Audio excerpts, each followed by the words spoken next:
anything that harms children, anything like that. There are there's rules, there's an ethical code.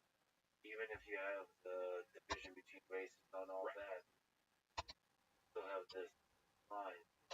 And what that is a hierarchy, very, very much. What that looks like in prison, depending on the depends on the security level prison.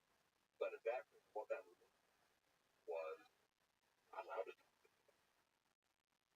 watch it. Notice your own stuff.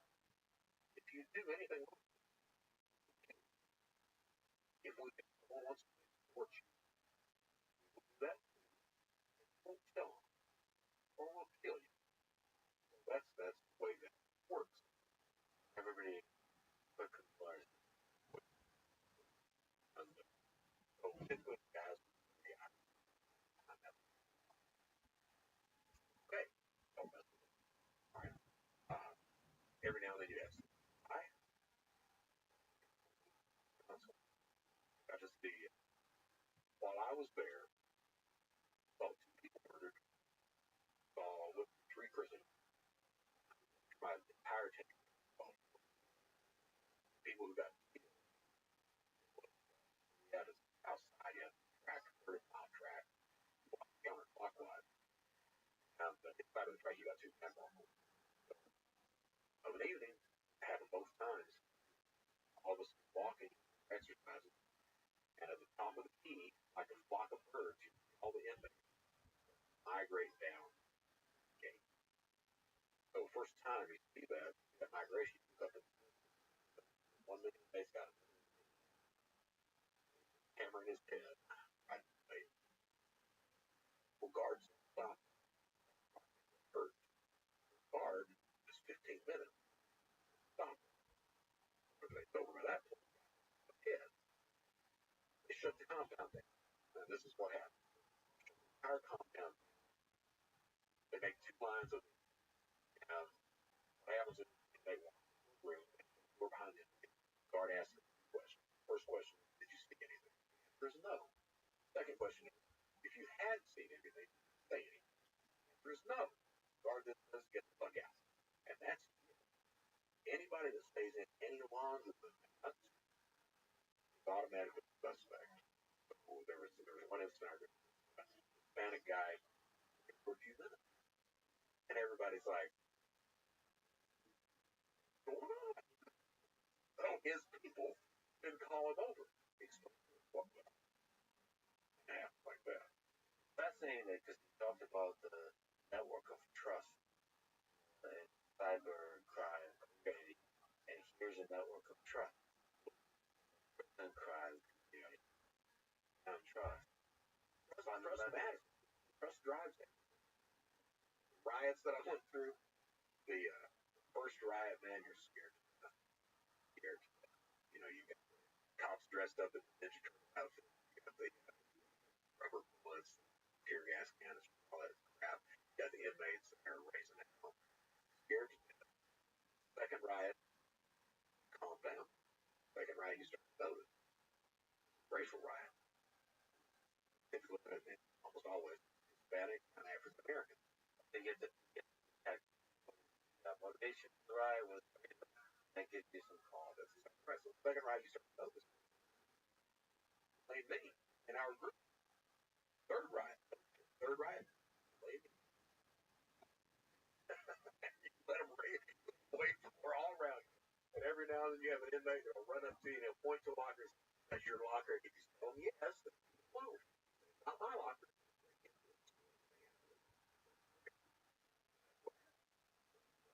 Did your time for 5 years? And that made it out. I went through. I showed you the guy that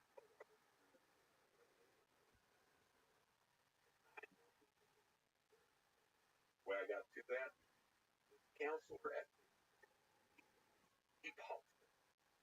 He wanted inmates to be educated.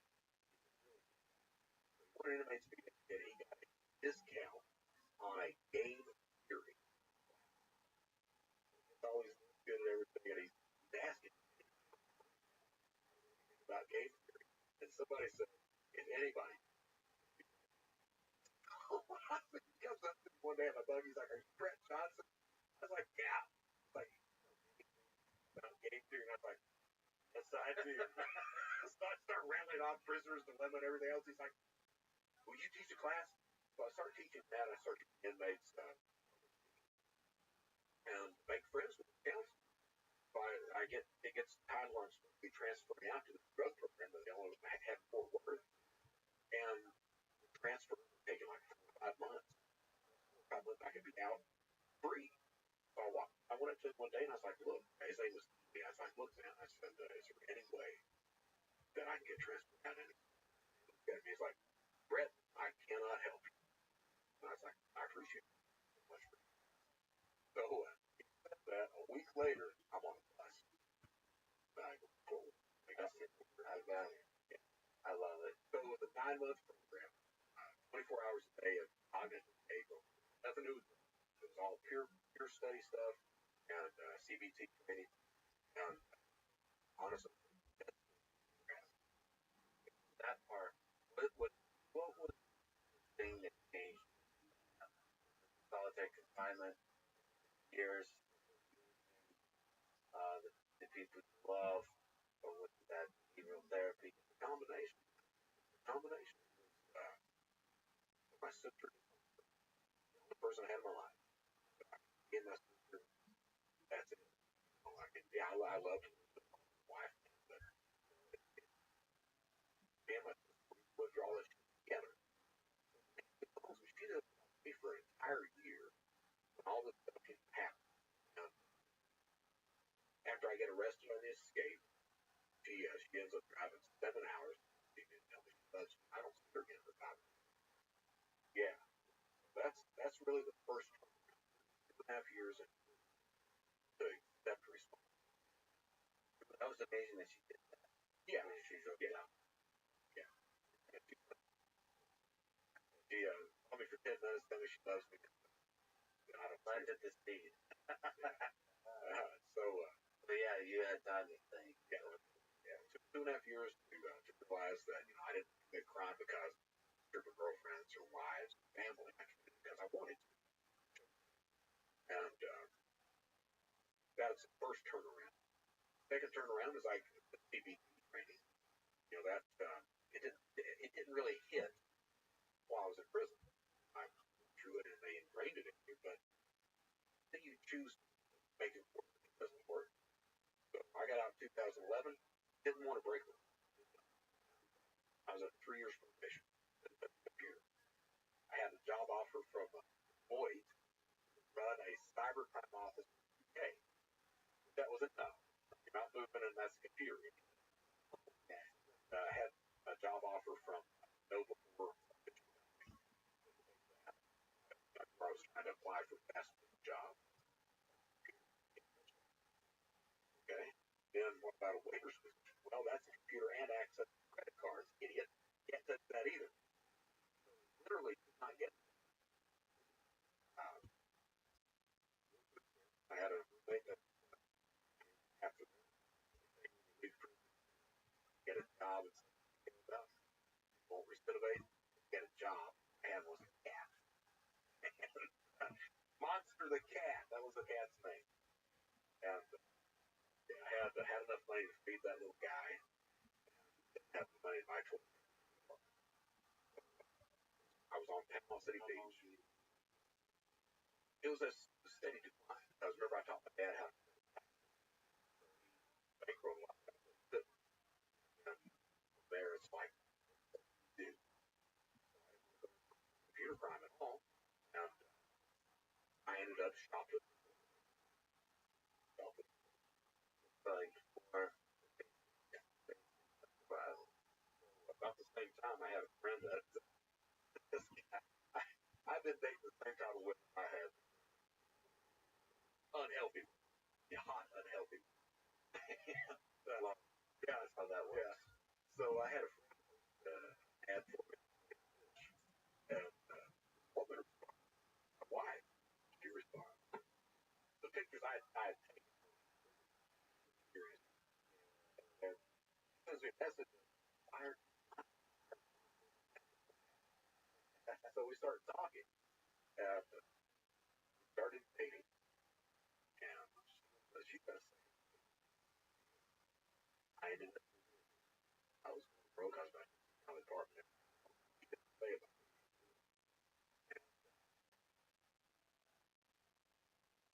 her job. Job I got, my probation officer let me have a cell phone. Going through Craigslist, the guy was advertising landscaping. Called him up, Dustin Durano. Called him up and was like, come on down, Tom. Running this business with his brother. So I'm sitting there talking about 20 minutes. And he's like, can I ask you a question? I was like, yeah. Are you on the run or something? I'm like, no, why? He's like, well, you don't look like a guy. So I told him.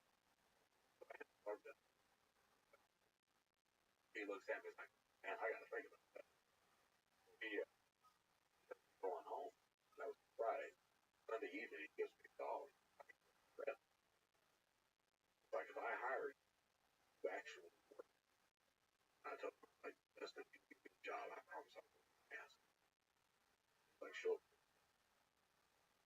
So my job was on 10 hours a day, 5 days a week, $100. And plus, I hit it hard. I'd come in of the night, pass out, wake up the next morning, and hit it again. And, it got to a point, he ended up offering me to come in apart from this business. Dropped out the, at that point, I learned every account, but, okay, if you'd like to come in, I'll cut you in half. Like, that's, like, I can't do it. Because I wasn't making any money. He didn't want to pay me anymore until he was, and I thought I found another job. And in a speech, I said, cold restaurant. I thought I found another job. Guy was offered to pay me $1,500 a week. The oil rig training. And I accepted the job. I quit working for him. And the guy, I told him before he even offered me a job, I told him my criminal history because I was required to do that. So I was supposed to start work. Well, he calls me and tells me he can't hire me. I'm out of work. Dustin's already hired somebody else. And I'm that guy again. It's important for me to show value in a relationship. Michelle was home working. And I'm like, I got to do it. And I get it in my head. There's nothing else I can do for that. She was only making, I think we had it hard. Her working. And again, nothing else I can do in the house. Get on dark web, credit cards, and ordering food. Well, it gets worse than that. He's got 2 sons there. 12. Doing 12. And it continues like that. I get arrested. And Michelle didn't know what I was doing. I just didn't work. And coming back from work, I was arrested. Phone call. Calling her.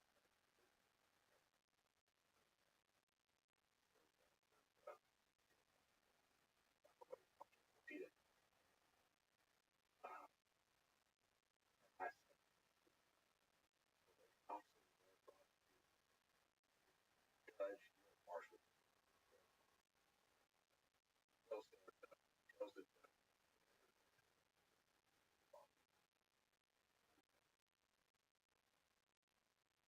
that one crime. Probation officer. And he was like, I think Mr. Johnson is the guy. One time, the prosecutor said, judge, when you probation officer back up, like Johnson, judge, if you can Johnson a year, get back to the year. I said, back.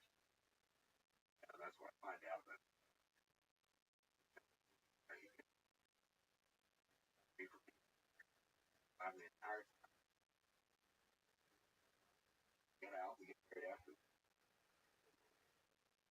Like that computer, like the eight. No, nothing. Well, it turns out no car. That's all the money and people's information. No, you get the top of the car. Get the top. Get on. Hey,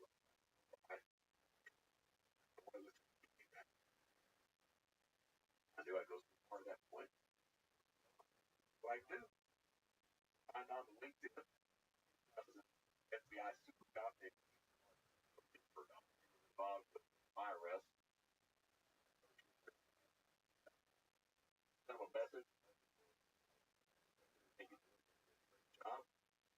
By the way, dude responded.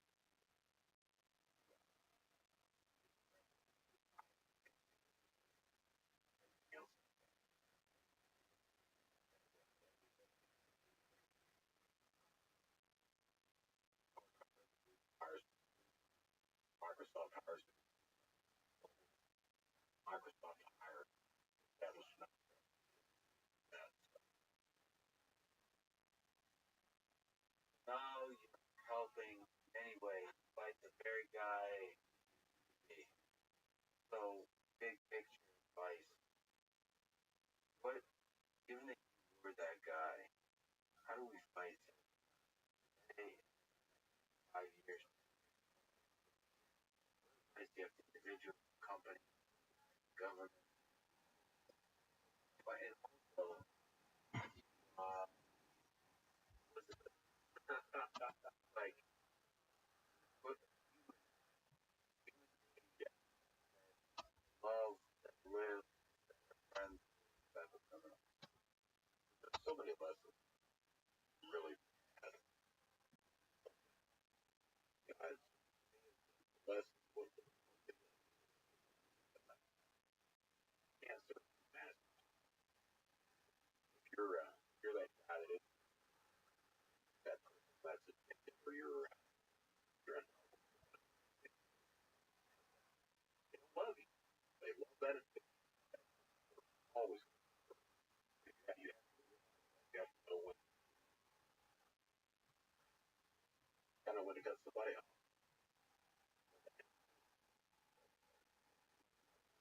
Change too late. At the same time you gotta realize the only reason I was able to turn my life around because people took that check. That, yeah, if Mars hadn't responded, I had to my sister, wife, the company that eventually gave me that chance, my ass was back in. I have no doubt about it. All right. You have to realize that cybercrime, a lot of companies that I talk to, they don't really appreciate that networking aspect. That trust how they work together, how they break down, operates that are working only share free. Companies don't do that. Privacy concerns, concerns, share rules do that. You have to appreciate that. You have to understand that's all about it. You don't not doing anything. Way to define against cybercrime, like a lot of low hanging fruit, a lot of that, a lot of it stuff. Now that doesn't make your story bad, but those instances of it is but in the full spectrum, correct? Especially in the future, uh, because there's more and more companies online, digital, and more those vulnerabilities sharing the actual is all of it. Some of it, I guess,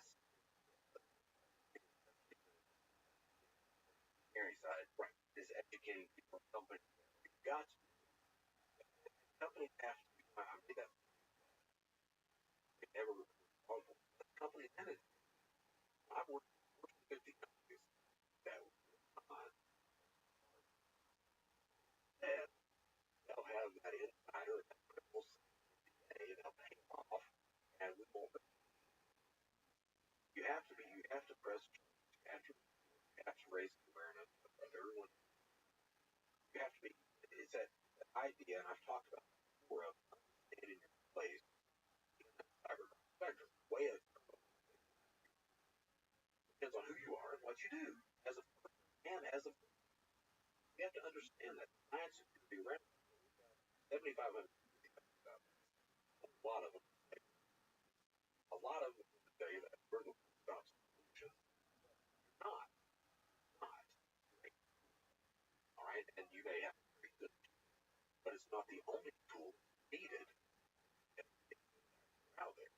We have to be open.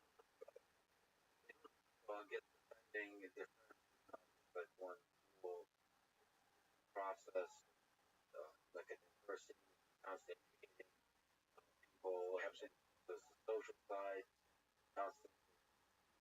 There's so many attack factors where they have that attacks are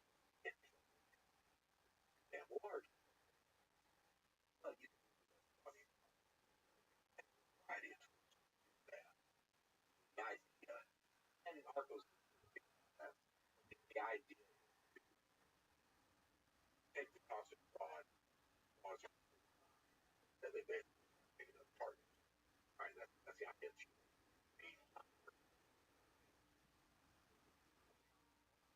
Was white hacking like hacking good testing systems then giving vulnerability.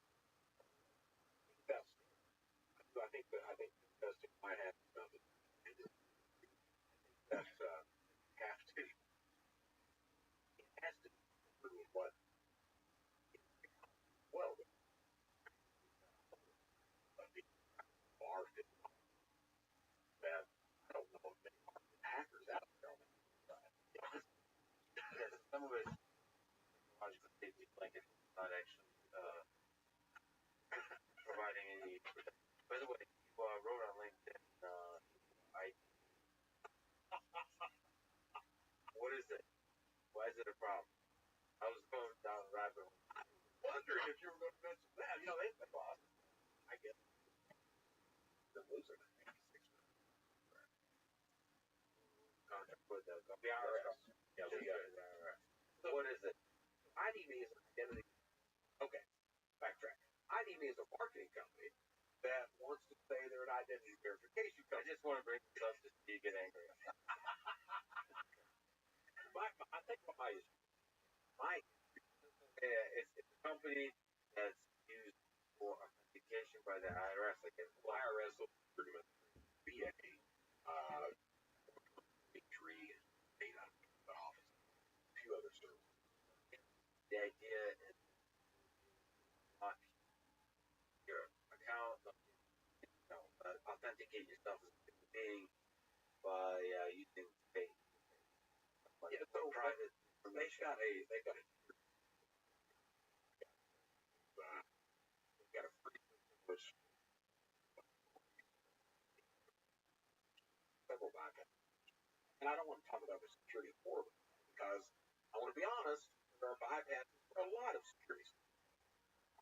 But the issue that I have is that the policies are questioned.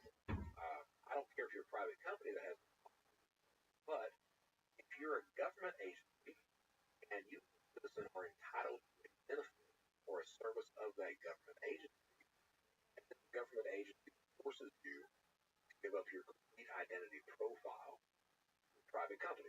Then that private company uses that profile for marketing purposes, profit, and I have a issue with it. I don't care if you're a private company that does that. I just don't think this need to be forced into the that's my big issue. I mean, given how much we talked about the value of identity, I don't think that should be handed over to like, no, absolutely not. And who called it Brett Johnson ever privacy advocate? But here I am. I mean, it's just people don't understand or appreciate the value of who they are. And certainly you've got a host of companies. IDM is not the only one, but you've got so many companies that say, well, we strip out the PII of the individual, just use biometrics, that identity. That you can still ping that one out of all the use of that information. Without the PII, ping who that. Having lived a life of crime for many years, I'm sure you've connected directly a large number of very dangerous, directly and indirectly. But the network indirectly is. Oh yeah. Are you? And I apologize for the question. You ever worried for your life, for your well-being? Having seen a world that's dangerous in ways that not that operates in the shadows. You know, like I said, when we started Shadow Crew and started that initial cybercrime that world, violence wasn't there. It came in later. Now violence is inherent in the system. The mind Python, it's part of it. The mafia are now part of this whole thing. Cartels are part of it. Yeah. Drugs are inherently intertwined in the cybercrime marketplace because of profit. And with that comes a lot of time. Cartels have already brought violence that they're good at from the 20th century. Absolutely. Technology. 20th century. About that, it's interesting that my family worries about that. I think I could be just object appreciate that type of danger, but my family worries about that. We do. Do I think it's a possibility? I'm the guy that's made. I've built my trust in the industry by not being scared of calling out companies and not being targeting criminals. Your honesty, being emotionally life refreshing. It's a gift. Thank you. Is there a advice you can give young people today about like you broke many rules, all the rules? Some rules should be broken. If you look at somebody young today, how they can live a life biggest lesson I've learned. Once you're alive, you're helping people. That really hit me the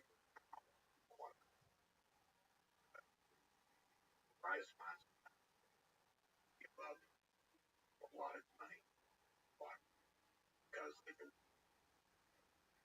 prize money career just hurting and harming.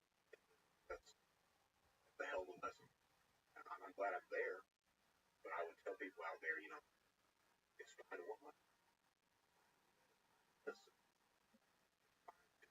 That's rules, you're not breaking the law. Fine and all that. I like it. But if you've got the mindset, if you can adhere to the mindset of helping people, not hurting people, I think you'll be all right at it. What gives you, again, given the dark web, given all the danger out there, what gives you about the future? 5, 10 years, I mean, do we do all right to make it out of this century? What do you think? What would be every question? We got a lot of bad stuff going on. We got a lot of reasons. If I asked you the other question, how do you think? Well, you know what?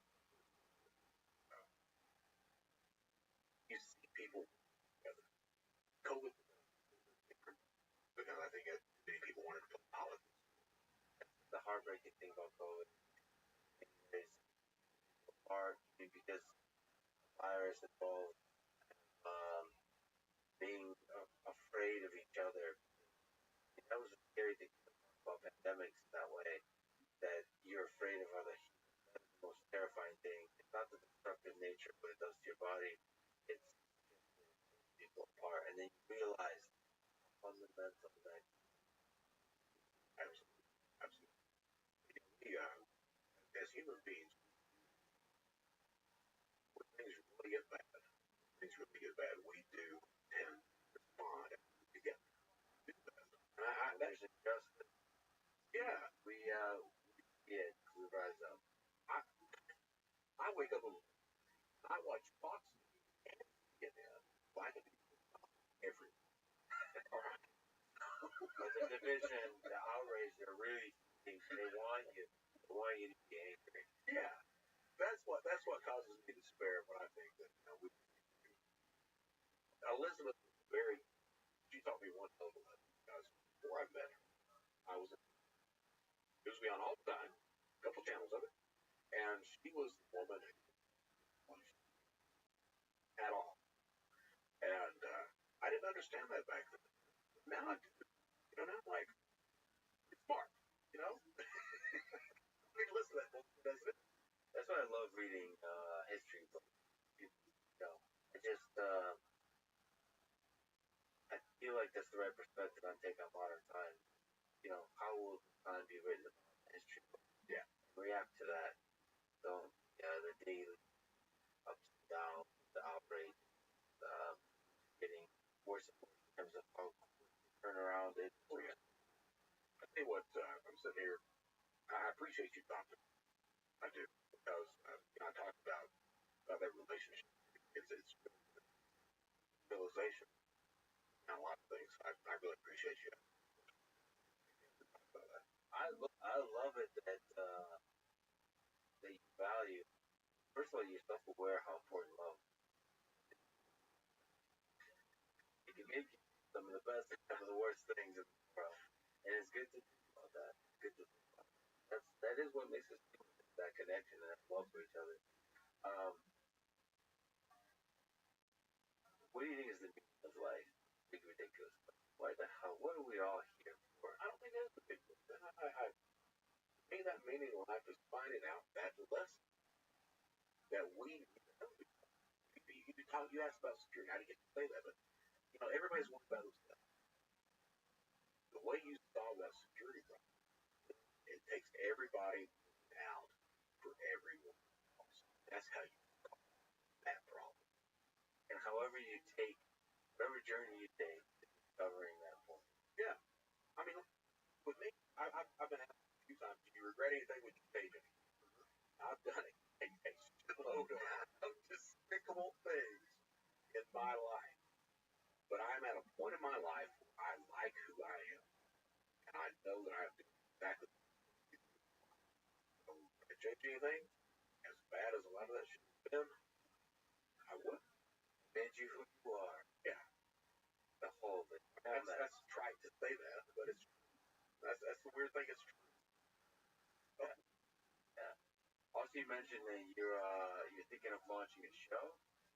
Difficult because you've done a couple of podcasts. You're incredibly good at this. You're so good at this. I've done a couple. I'm on a lot of podcasts and everything like that. I had the fraud with a friend of mine, Teresa. That ended because of the difference. Who you asked, one of us was an asshole. Yes.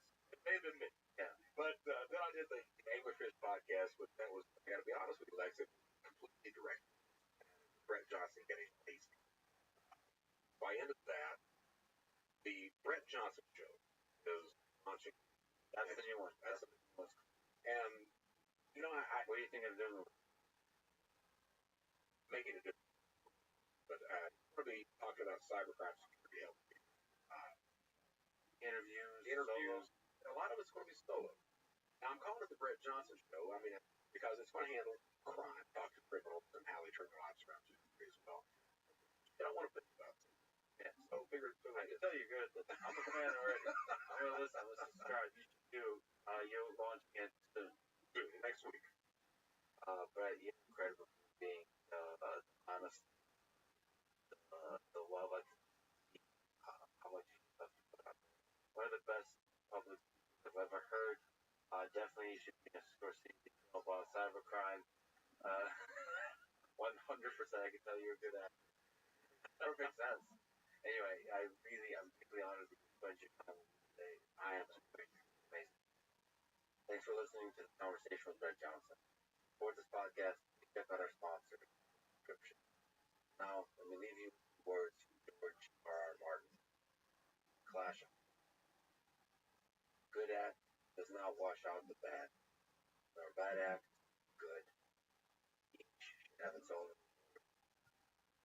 Thank you for listening. Bye.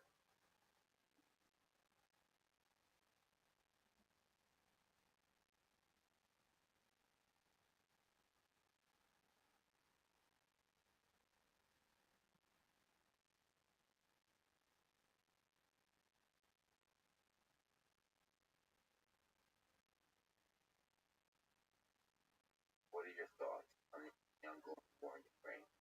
How do you analyze it about war? How far would they go to hang on to power? Push came to shove. I think the thing that worries most is plainly what worries most people. At what point does that unchecked leadership decide that it's worth it? Especially if they can emerge from the rubble still on top. Following is a conversation with Chris Blackman, professor, University of Chicago, studying the causes and consequences of violence and war. This he explores in a new book called Why We Fight, The Roots of War, Paths to Peace. The book comes out on April 19th. Pre-order it for Chris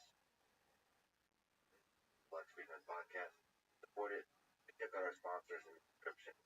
Now, dear friends, is Chris Blackman. Your new book titled Why We Fight, The Roots of War, Paths. You write, quote, let me be clear what I mean when I say war. I don't just mean countries duking it out. I mean any kind of prolonged, violent struggle between groups. That includes villages, clans, gangs, ethnic groups, religious sects, political factions, nations. Wildly different as they may be, their origins much in common. See the Northern Irish zealots, Colombian cartel, European tyrants, Liberian rebels, Greek oligarchs, Chicago gangs, Indian mob, Rwanda dares, whatever. Those are people who administer, yes, English soccer hooligans and American invaders. So, first, yeah, what is war? In saying that war is a prolonged violent struggle between groups, do the word prolonged groups and violence. I sit at the sort of intersection of economics and political science.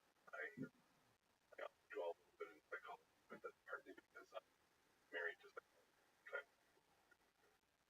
All these things are really different. You're political science a lot of times in the area of conflict and studying that. And that's an important thing to make progress.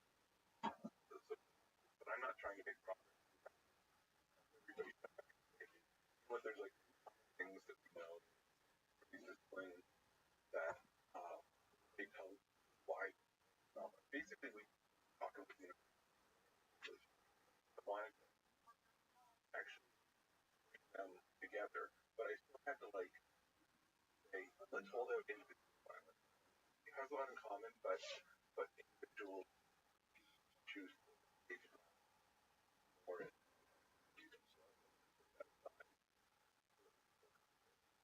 let's try because those there's a lot of other we really I can thing that all of it has in common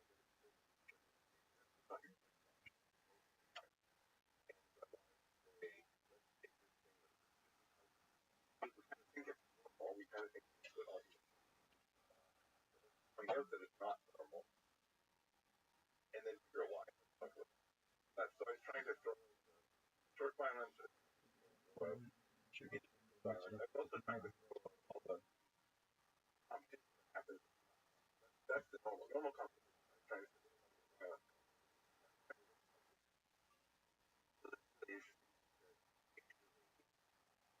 try to find a narrow definition of progress. Any progress by narrow definition. Progress.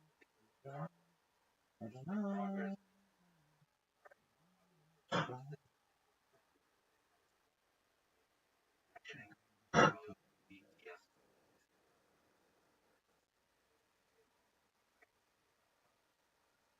You're looking as broad as possible, not so broad that what happens to people. Right, and a common, like, common principles of right of behavior that in it's obviously right. That's virtue gangs. A lot of what I think different in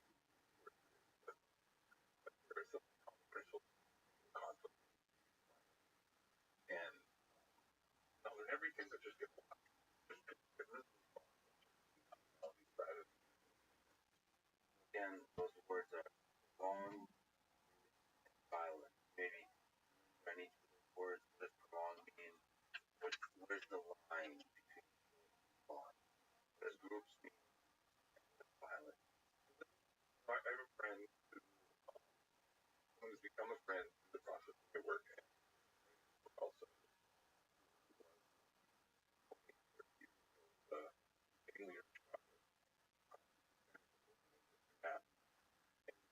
I remember one time, well, when I was young, I used to, just 15, 16, we'd go to neighboring church to like go bang. I didn't know what that meant. I said, what does that mean? He said, oh, that just meant I choose my thing. I choose people. I was trying to sort of get someone who should. So I didn't want to call that. That was that's something different. It was kind of it wasn't. It was basically trying to send them. This is what I used to do all the time. Grade. I had border skirmishes, and I wanted to. What's short is really the 3-month border skirmish, or I don't. I don't want to. But I want to like as long violence is a problem and the puzzle.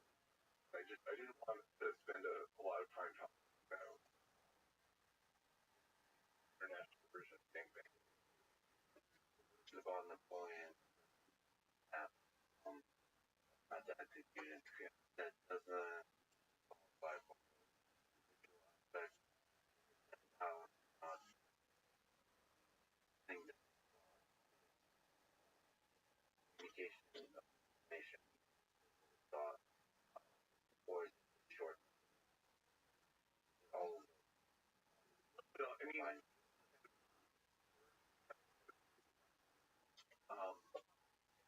eventually long but like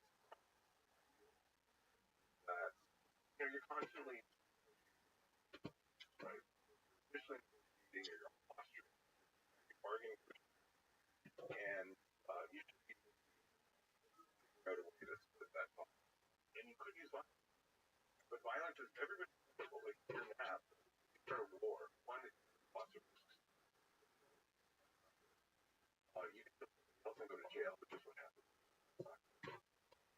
just get like it's really pretty new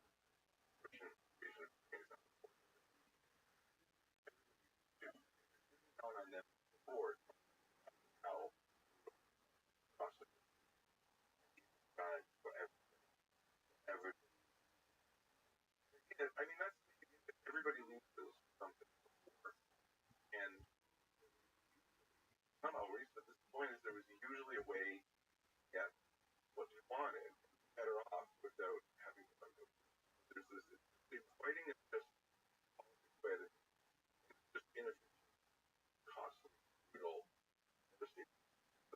I didn't.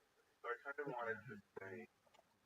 So I guess what's not war? I don't believe some papers are not agree. I just wanted to say, where's the thing that we should be doing? Where's the violence? There's a whole bunch of other violence. Precisely because there's cheap ways for there. They're not. Where's the so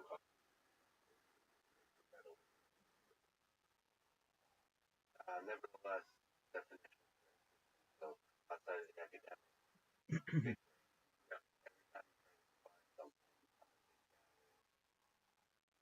process, destination doesn't matter. The moment you arrive at the destination, power.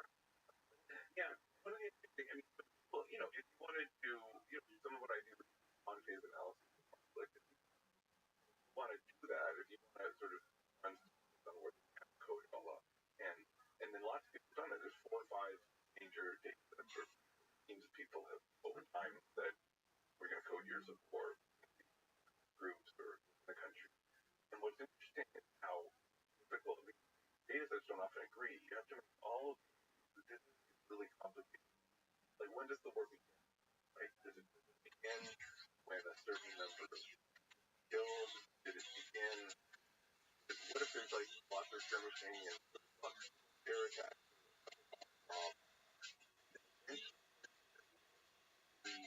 All that to extract data to reject the violence. What do we do once the time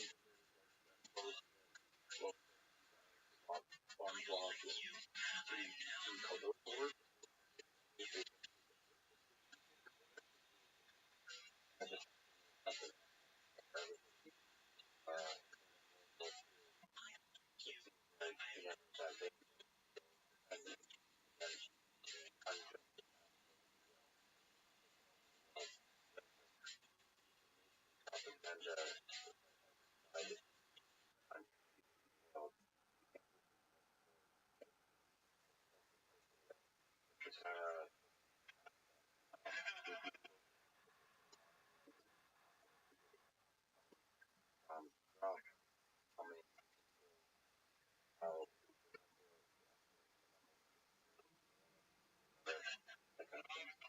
The other quantitative analysis, for example, just trying to measure trying to put a number or is it there's numbers behind it. Great. Because again, like do an extensive quantitative what actually caused, for example, World War II is just other words a lot of it about and the other like necessary necessary measure of the good the war three people genocide conquering and a lot of I mean what I'm trying to imagine I mean I wake up it's my God my God thing this moral sense that another group is doing evaluating the validity of that game or just that like well you that therefore just I think not to be corrected a lot of this but I think that wars they have those and trying to take a global perspective from all sort of a general survey of how people not weighing disproportionately.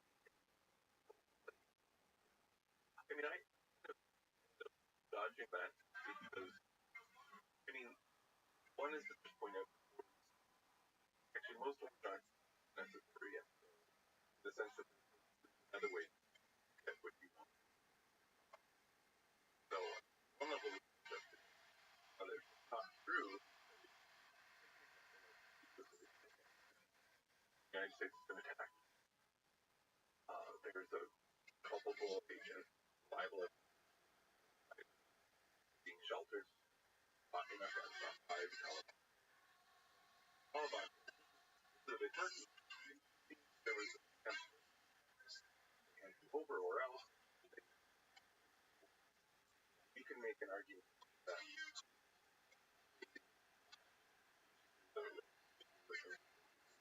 the future and justice maybe that's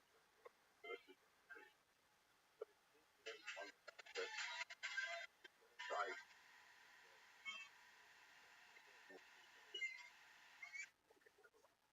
and so completely avoid I think their own logical other Omar not and now you're not left with now I didn't want to talk about that just war that justice not I just wanted to point out that like one side transgender tells you to basically eliminate all of the usual arguments. That is like now you're left with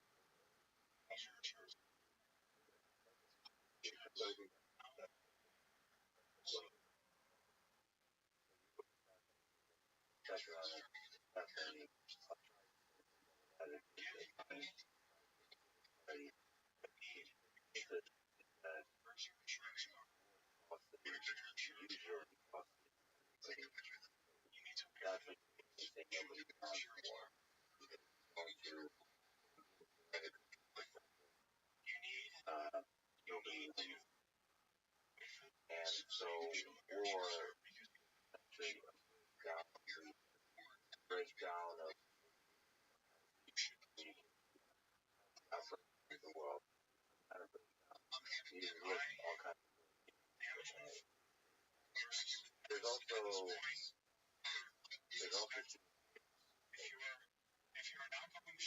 there is the idea of for example I don't want to remember language justice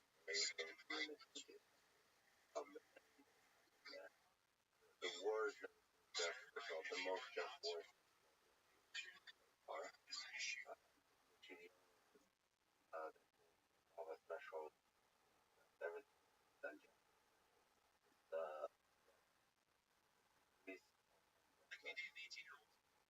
and I want to more just on the fast that you have a very specific purpose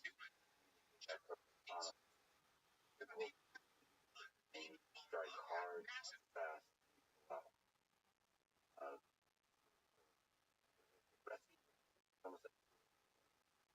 somebody suffering go in I think that there's an obvious causing a lot of suffering so strike hard and suffering that's they don't know if you can kind of look framework look at Hitler and think well not an attack Czechoslovakia Poland Britain France Russia America United States same Japan their interest long-term interest I don't know just for me cares about suffering in the world yes not like almost no war is just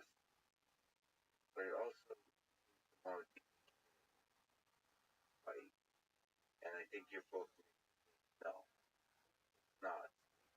Trying to like get at that because it seems that for some that realm of wars in all parts, it's in there somewhere. Maybe it's a relic of the past. Get rid of it. Trash. Okay, so obviously we go to war and obviously violence. So we have to explain something, and some of that's going to be aspects of our weakness. So I guess what I wanted us to start with, I think it's just useful to start actually really, really strong senses, not. And so all of these other human or strategic things, all these things, the circumstantial will eventually lead to war, have to be pretty powerful before go there. And most of the time, I think and that's why you also decide very important that war in history is actually rare. Right. Usually, most people don't know about the situation of Haiti. I mean, a lot of people know about it, but don't pay attention to it. We're gonna, history books and schools are gonna learn about Afghanistan for decades and decades, and nobody's going to put this one in the actually because before the troops could land, the person taking power next basically the party. Famous story where Colin Powell goes to Haiti, this new dictator refused to let a democratic president take power, and tries to convince him to step down or else. No, and shows him a video, basically troop planes, anything taking off, and he's like, "This is not live, it's 2 hours." It's and basically he basically gives up right there. That's a powerful. Powell might have been one of his teachers in like the U.S. military. A lot of these military. So there was some personal relations. The point is, and that's like what should have happened. Well, that makes sense, right? Like, yeah, maybe I can imagine it. I'm not going to tell out the cost over from the dictator, and maybe he's just wants just in his mind what he's doing, but at the end of the day, it's nothing. And that's what happened. Right. And now some political scientists go the count of all politicians that could actually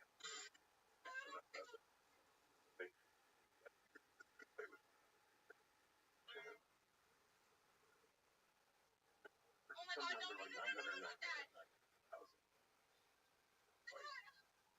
Because they just find out of it. Like and that's what they'll do. And we go,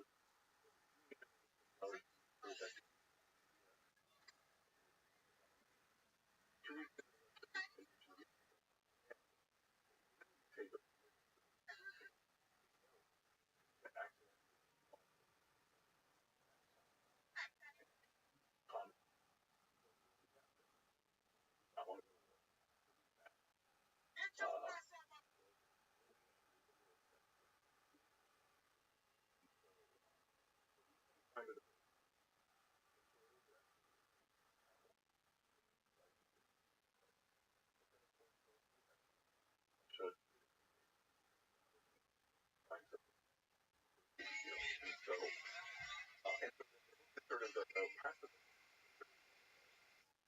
actually like different ways. And some of them are the I actually these are hard. It doesn't fit, but actually cooperative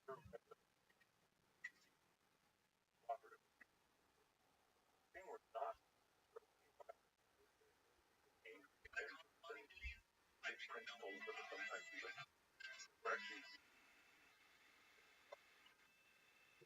that's I'm not trying to bring something popular. I mean that's hard.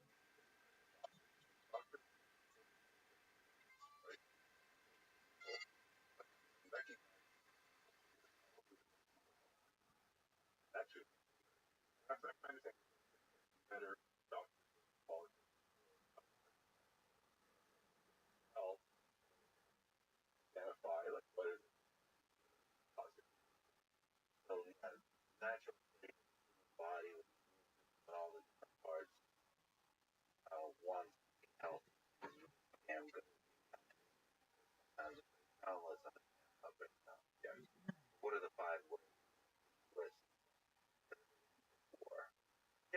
they're kind of like buckets. It's sort of things that rhyme, right? Because it's not all the same. There's like lots of reasons to this straight line. Born a word for a reason, and that's true. And that's kind of overwhelming, right? It's overwhelming for a lot of people. It's overwhelming for a lot of times. And I think one of the gifts of social science is actually people have started to organize it for us, and I just tried to organize it a tiny bit better. Buckets that rhyme. They're common, right? All right, metaphors. So the idea was that like that basic is something overrides. I guess I think 5 ways they get overridden. 3 are I call kind of logical. There's circumstances that and this are sort of strategic strategy game theory. You can use things interchangeably. Game theory is not more times of the optimal choice because of and one of them when people are deciding don't bear costs or maybe you can have a private incentive that's they're ignoring the cost, then maybe the costs of war are not material. That's a factor. Another is there's uncertainty. Talk about that, but there's the absence of information that can actually chances what's your best choice to attack. There's just on this commitment. Basically, some big power shift, like a dynamic sort of thing. In order to something happening in the future, making it happen now, and because of the structure and incentives, it actually makes sense. Really complicated. It is really nonetheless. And then there's the human thing. One's a little bit like justice. One sort of thing like ideology value that against like needing a political idea might be so valuable to me that I'm willing to use violence. Costly. Something rational with that. The 5th bucket is all of the irrationalities, all the passions, all of the most important perceptions, the way we get like basically make wrong calculations about whether or not are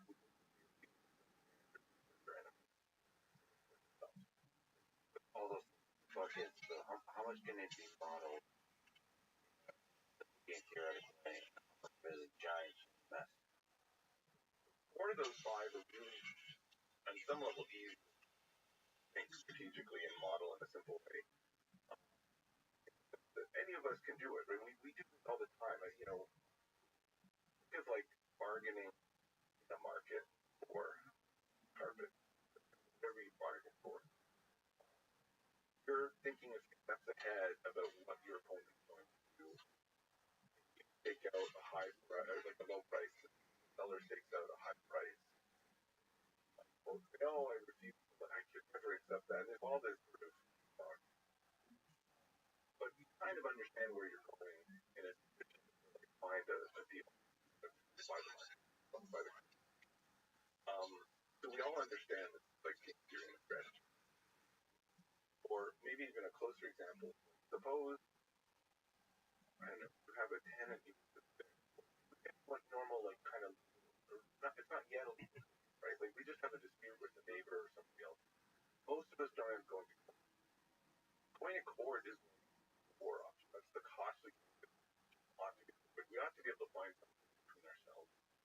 It doesn't require hiring lawyers and long drawn out trial, and most of the time we do, right? And so we all understand that incentive, and for those 5 buckets, everything except all the irrational, the misperception, are really easy to model. And then from a technical standpoint, it's actually pretty tricky to model misperception.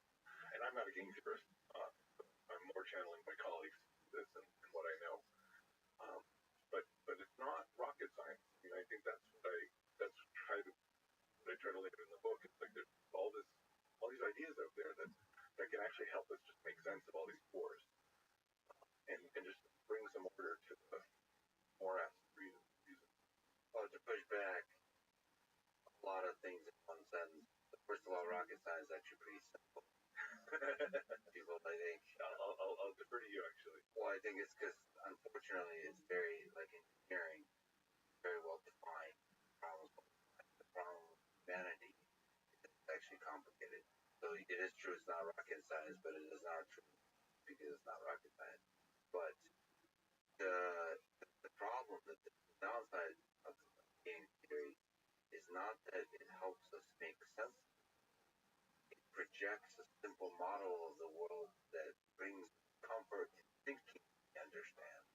And sometimes that simplification is actually at the core first principle understanding of something. Sometimes understand. For example, I mean, usually shared destruction is a very simple model. People argue all the time whether it's actually a good model or not. There's empirical fact that we find information. Also, in theoretic sense, model leaders and then between staff, general, or do we also have to model culture, people, the suffering of the people, the economic frustration, the anger, the distrust? You have to model all those things. Do they come into play? And sometimes, again, this could be romanticizing those things from a historical perspective. But when you look at history, the way wars start, sometimes a little bit of misunderstanding escalates, escalates, and just builds on top of itself, and all of a sudden it's all out war. Uh, the escalation, nobody breaks.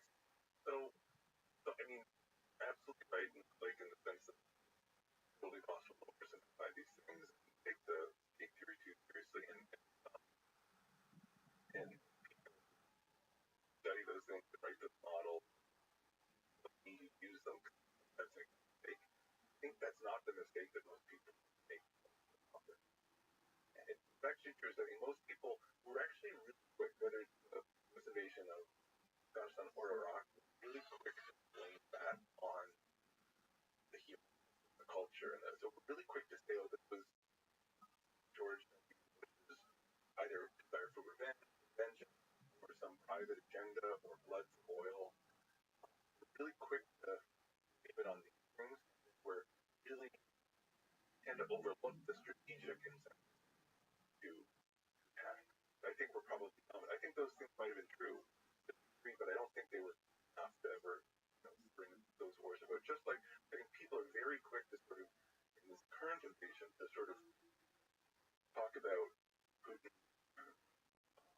ran vision of being the next Catherine the Great, or nationalist ideals, or and the fakes, calculate. They're really quick to sort of say, oh, that must be, and then kind of pause, not pause, but maybe even stop there, and not see the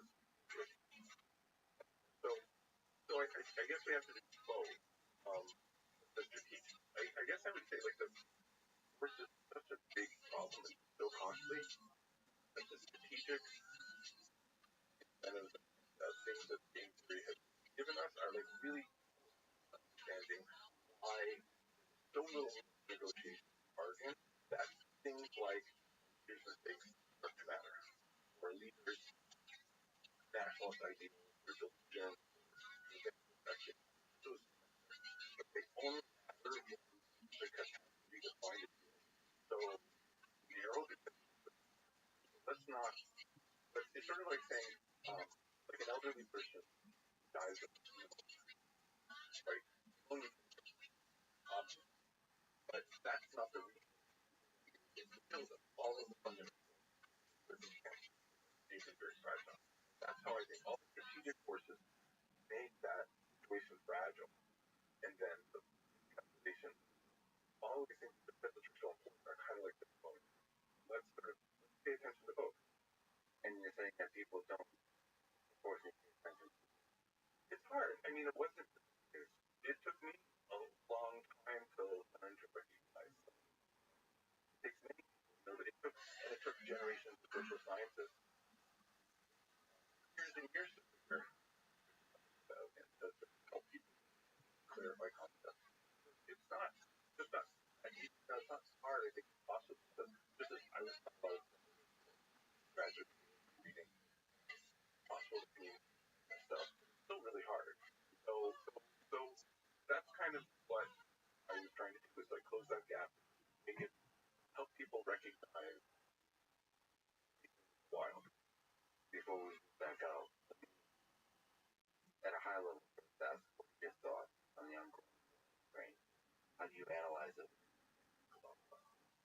Russian colleague of mine, someone in Ukrainian professor, at the university, and one night he's walking down the street and talking two cell phones at once, and a mugger stops him at the phone, and his deadpan way of conscience says, and because he was Ukrainian, he decided to fight.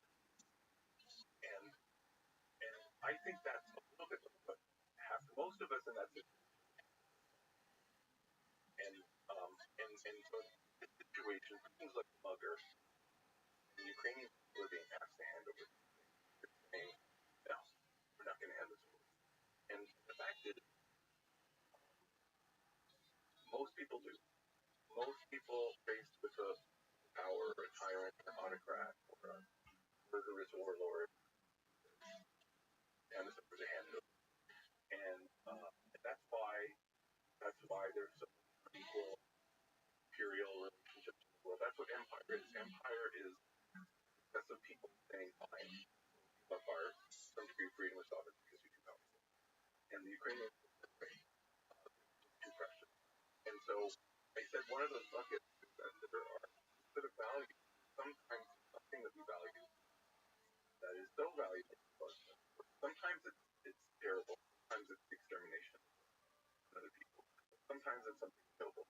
People live in the earth. And in those circumstances, I will endure the cost.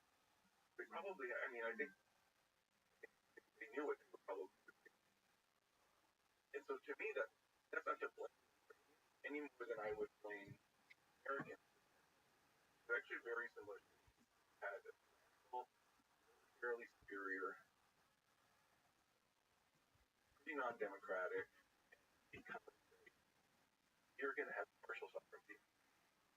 And Americans, for ideological that, Bernard Bailey and others, that's the history of the American Revolution, ideological origin. So, lots of other reasons why it happened. I think for me, it starts with Ukrainians failing to make that sensible, quote-unquote, rational deal that says we should relinquish some of our sovereignty because Russia. That's a very political war. There is a man in a country, Vladimir Putin, that has a claim on land, builds up troops, and the way to avoid suffering there, death, war, back down.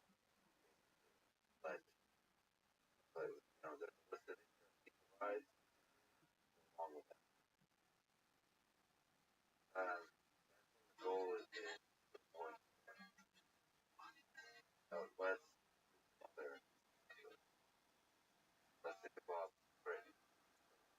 And fought not by the honest. And there is other potential.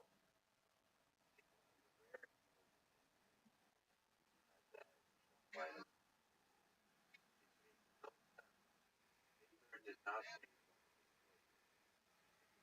that wanted to British. It made total sense for it. Obviously, yet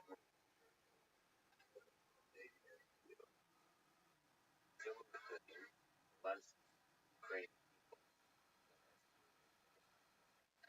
So I think I'm more well, I'm trying to understand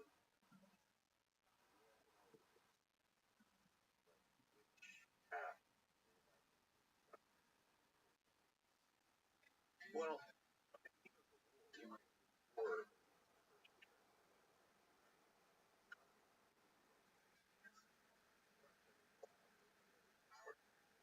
cool.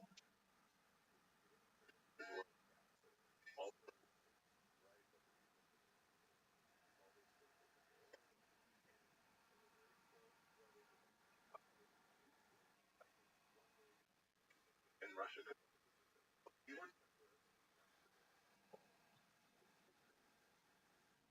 that's to that like Oslo thought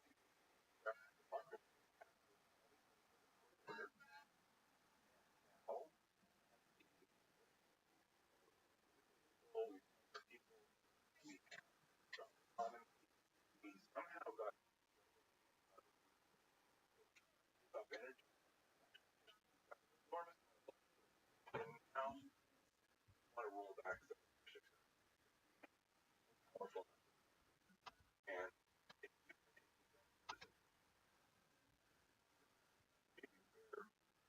partial and West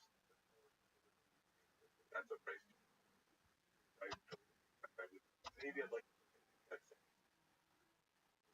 but is the answer why would they possibly not aren't to give Russia their power that they quote deserve. Just like American Britain, yeah, of course you ought to accept government, but you're just and rather endure a bloody fight that we might take. So, um, some of these other and there are other things, but I do think the fundamental transit part of it. Well, okay. Your analysis, clear and objective. My analysis is neither clear nor objective. First, I've been going through a lot. I'm a different man over the past 4 or 5 weeks than I was before. I, in general, have come to anger. I've come to despise because leaders wage war and price that war. Let me just say on this point of standing up to an invader that I am half Ukrainian, half Russian, that I'm proud of the Ukrainian. Whatever the sacrifices, whatever the pain, um, something to be proud of. That's whatever the Navy has left. I love the Ukrainian people, I love the Russian people. Whatever that fight is, whatever that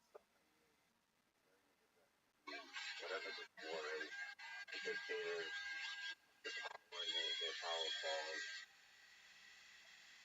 I just love that spirit burns bright still. And I do, maybe I'm wrong in this, see Ukrainian and Russian people as one. That's not just cultural, just political. Kind of when all of it goes operating over when Russia, a lot of people know, you're not the South Hitler, Red Army, that refused to back down. They fought proud. That pride, that's something. That's the spirit. That's war, war is hell, but really pushes people to stand things they the William Wallace speech from Braveheart. I think about it a lot. That does not fit very well. No. I mean, I think it totally fits in. Nothing irrational about what we, especially those principles people here, right? I'm merely trying to say that there's one calculus here that says Russia's more powerful than it was years ago and 10 years ago, and Ukraine is not, and it's asking for something. There's an incentive to give that up. That's obvious. There's an incentive to comply. But my understanding is many of these republics have appeased, right? which is what we call compromise. And all of these other people in the Russian sphere of influence have not stood up. And many Russians have tried to stand up. And now people, we'll see, but people have not been very much. And so lots of people are cowed, and lots of people hear that speech and think, I would like to do that, but don't.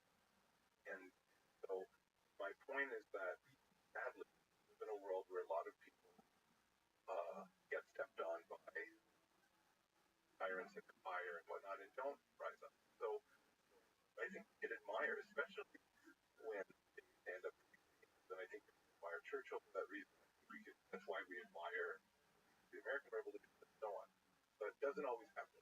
I don't actually know, but I don't think it's rational. I think it's just something. It's about a set of values that it's hard to predict. It was hard. I think Putin might not have been out of line and think everybody else might should have been. And I should mention, Kevin, that a lot of this calculation, from an objective point of view, you have to the United States and NATO, the pressure they apply into the region. Yep. That's I care little about leaders that do cruel things onto the world. They do a lot of suffering, but I still believe that the Russian and the Ukrainian people are great people and I admire this and are willing to give their life. And I think Russian people very much that, especially when the enemy coming for your home over the hill, and standing up, you're not you don't know. It's not a monster attacking your home directly. It's kind of like boiling the lobster. Little control of your mind and population. In our mind, in the West, by the media, by the narratives, it's very difficult to wake up one day to realize some people call red pill. They're, maybe the thing I've been told all my life is not true at every level. Something very different from North Korea. The more authoritarian the regime, maybe this idea that I believe that I was willing to die for actually. So it's very difficult for Americans, for Russians, for Ukrainians, Chinese, Pakistani, for everybody. I think thinking about this green, whether you want to call it ability or intransigence, whatever, is key. I think the authoritarian of Russia and Putin's control over the control of all is the other thing I would really point to what's going on here. And if I had to, if you ask me the big picture, what do I think is the fundamental cause of most violence in the world? I think it's unaccountable power. I think that, in fact, for me, unaccountable power is underdevelopment. It's the source of pain and suffering. It's the source of warfare. It's basically the root source of most of our problems.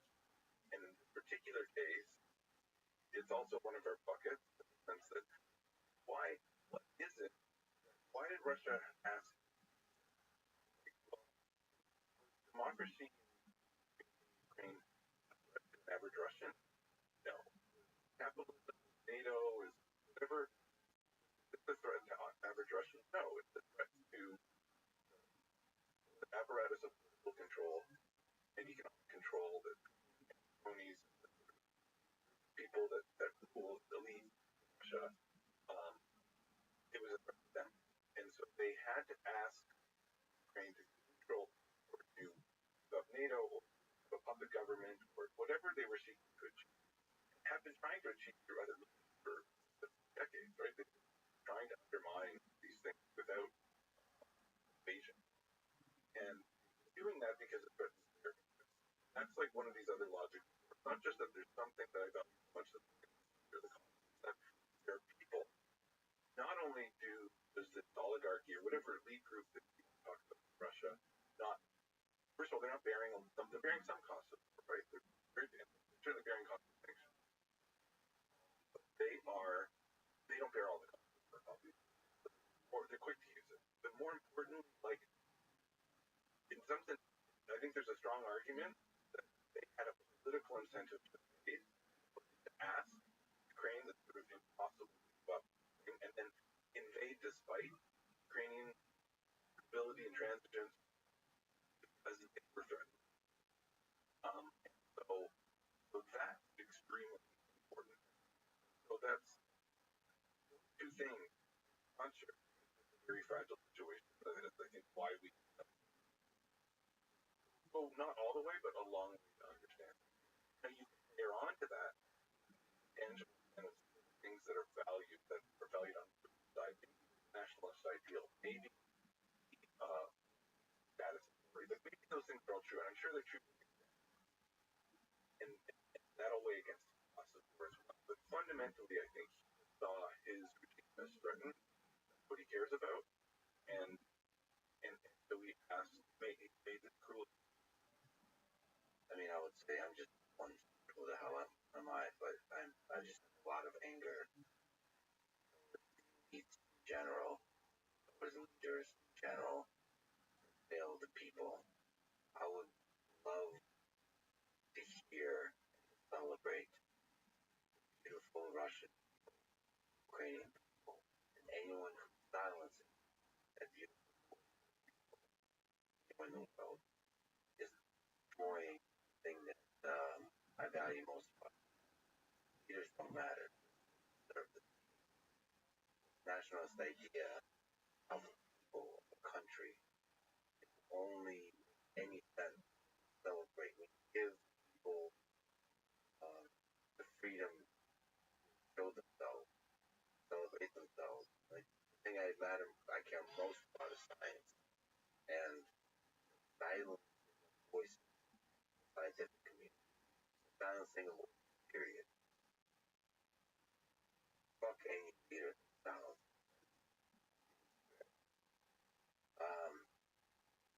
There's something about whenever I look at World War II, whenever I look at war, it does seem very irrational to fight, and it somehow deeply human that the people stand up and fight. There's something that if you know we talk about progress, that feels like how progress is. People that stand and fight. So when we read the Churchill, I'm so proud that we stand up to people when the time is right. I guess here's the thing. Think of what's happening in Xinjiang, China. We have appeased China. We basically said just do really, really, really horrible things. You're too powerful for us to think about it. It's not worth it. And there's nobody standing up and making a Churchill speech or a Braveheart speech about standing up to Xinjiang. What's happening? In that realm of what was happening in Europe, and that's happening in a lot of places. Then when there is a willingness to stand up, there's a lot of opposition to those. So there were a lot of reasons for the invasion of Iraq. Some was humanitarian. Like Saddam Hussein was one of the worst tyrants of history. He was doing some really horrible things. Committed attempted domestic genocide and all sorts of repression, and it was probably a mistake to invade.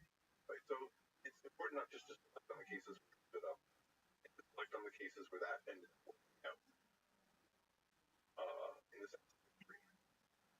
Right? It's important to sort of try to not judge, but just try to understand the context of all the times we did that speech, or when we did, and then it just went sideways.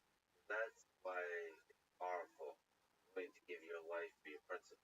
Most of the time, get neither the principles nor the life. And die. But that's why it's powerful. So go on to the end. She'll fight in France. She'll fight on the sea. She'll fight with growing confidence, growing strength in the air.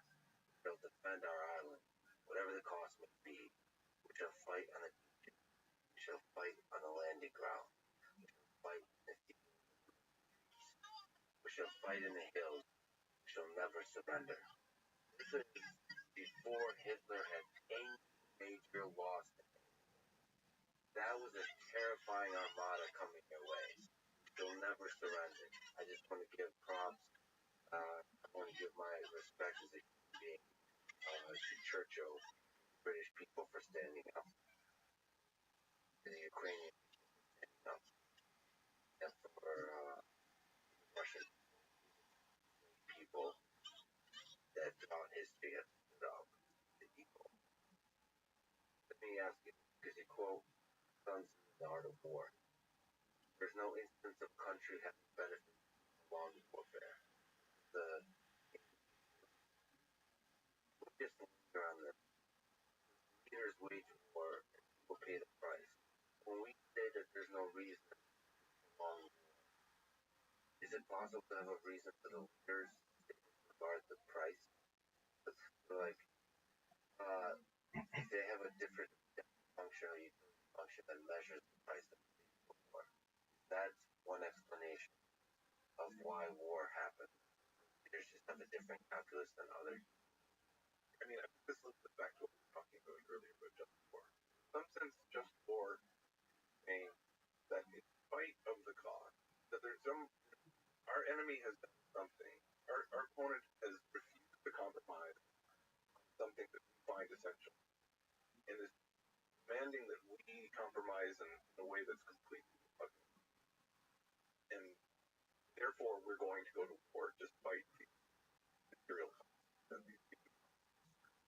And then that principle that we go to war on is in the eye of the beholder. And I mean, pretty and sovereignty, I think we can understand and sympathize with, and maybe that's universal. Maybe that's the greatest concept of war. But other people make that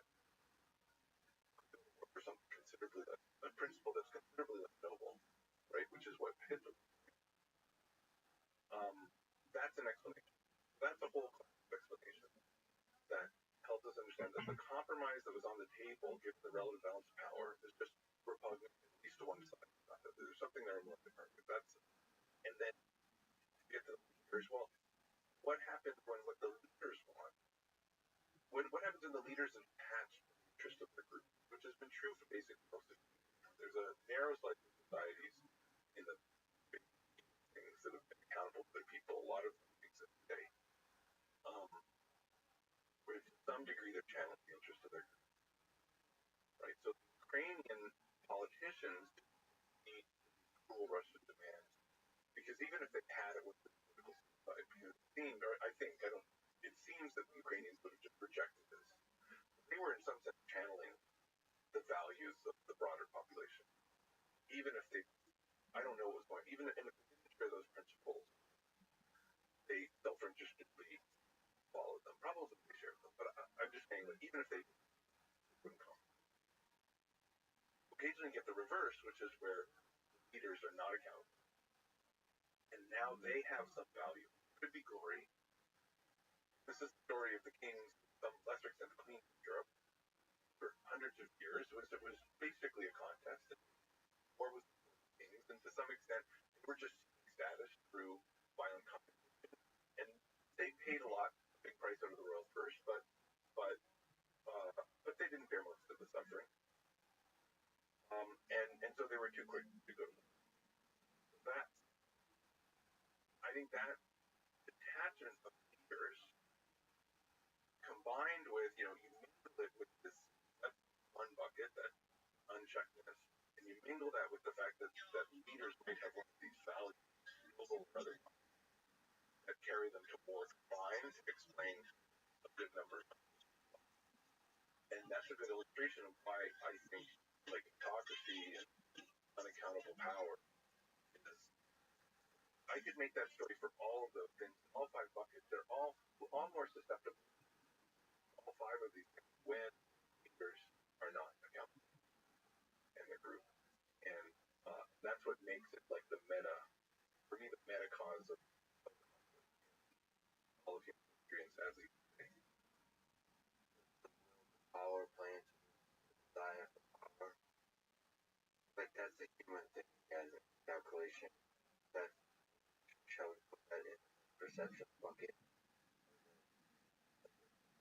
Essentially about interaction, power, more about things you feel in your heart when you're alone. Yes. I said there were 3 degrees in ancient leaders that have problems with uncertainty. There are 2 more psychological. I call them intangible perception. The way that like a dangerous or the way that behavioral think about those 2 is just to say preferences, and then erroneous beliefs and our preferences are our preferences, right? And so ability function, whatever we want to call it, like it's not. And that's why I wouldn't call them a misperception or rationality. We like what we like. We like power. We like relative status. We like if we like our ritual purity. If we like our liberty. Like whatever it is that we ourselves value. Maybe you fell in love with a rival queen king. Exactly. When I said it was a big bucket full of stuff that defines, like that's a pretty messy bucket. Like a lot of different stuff. And I'm just trying to say, like, let's be clear with the shared logic. Maybe they're really dissimilar, but let's be clear about the shared logic. And if it were true that down were aggressive people, violent, blood, some percentage of that would be there too. So I just want to say that's it. But we're really quick to recognize, right? When you diagnose or as an armchair analyst or as a journalist or something, don't need a lot of help. See those happen. It was probably too much that I would caution. The others are more subtle. They're often there. So I think that's something you said before. Would it be accurate to say leaders detached from other people? Is that's more likely to be war? Mechanically, it's just they're going to bear fewer costs. So it's going to basically narrow the field they're going to accept it. At the same time, most of the time, it's not enough because the leaders still bear a lot. So skill, you could try, and a person going to be empty. That's like the one story through it. At the end of the day, you're broke as a result. And so still internalize that a little bit. If I had to say, like, in my 3 buckets, or sorry, my buckets, I sort of started with like, and then I said you have to understand Russian autocracy for those, just to understand why they would ask something. But I mean, I think certain here as well. Think of all the things, the way this is played out, and just in how many ways we've been surprised. We've been surprised by the unity and the coherence of the West and the sanctions. What's happened is it was in the realm of possibility, but it was sort of like the best case perspective of the worst case of Russia. The second thing is just the pluckiness and the effectiveness and the transitive ability of Ukrainian. That, again, within the realm of possibility, this is the likely thing, right? Again, maybe the worst realization is Russia's best realization. The field strength is small. And then the other thing that's been revealed is just how, like, the corruption and ineptitude problem on the Russian military side. Again, all possibility, maybe people are less surprised, the rest of us, but also one of the worst possible drops. And so, asking this terrible price and expecting Ukraine to roll over, or West to roll over at least to a degree, was based like a different set of problems. It was based on just expecting something in the middle to probably produce the tail of it. And so the fact that the world's so certain and the fact that it can come with a different set of expectations than Ukrainian West, all these players have a hard time agreeing on just what the facts are. Everyone's quick to say, oh, you can calculate. Why not? I don't know if you can calculate. I think you got to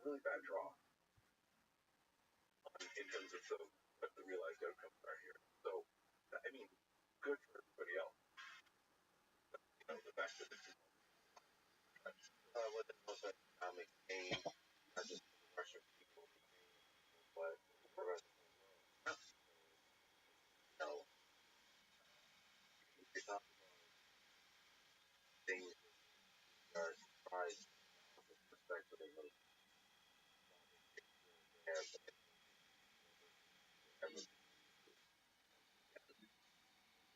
Right, and so the question is like, when this, why did Russia invade? Simple, Russia anticipated that it would be able to be wanted. The available margin that it deserved, quote unquote, based on its power, world, it was getting, but thought it could take that.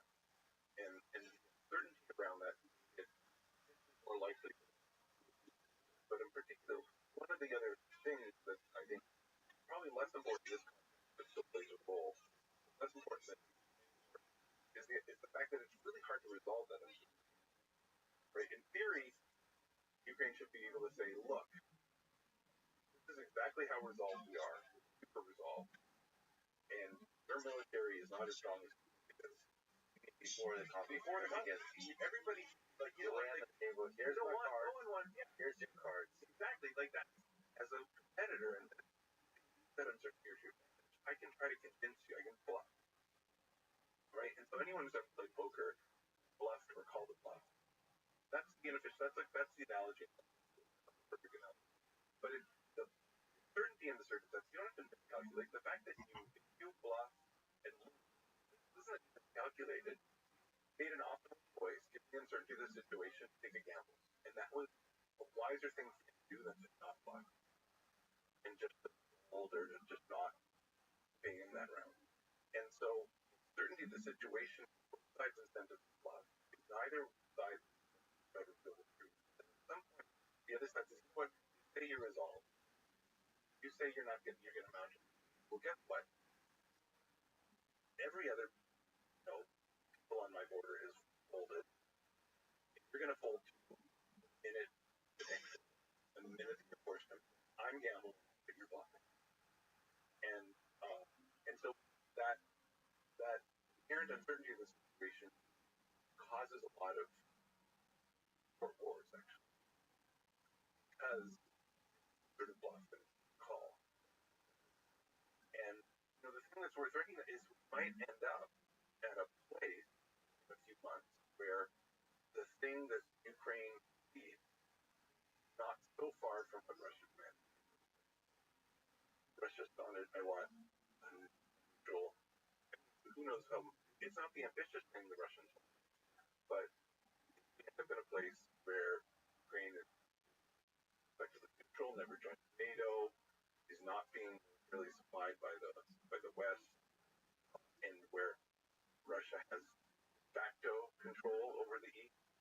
Crimea, if not recognized, probably who knows if they'll get internationally and Ukrainian recognized, but effectively control. Russia will have accomplished what it has first place and get there through violence rather than peace. And what it needs is perception.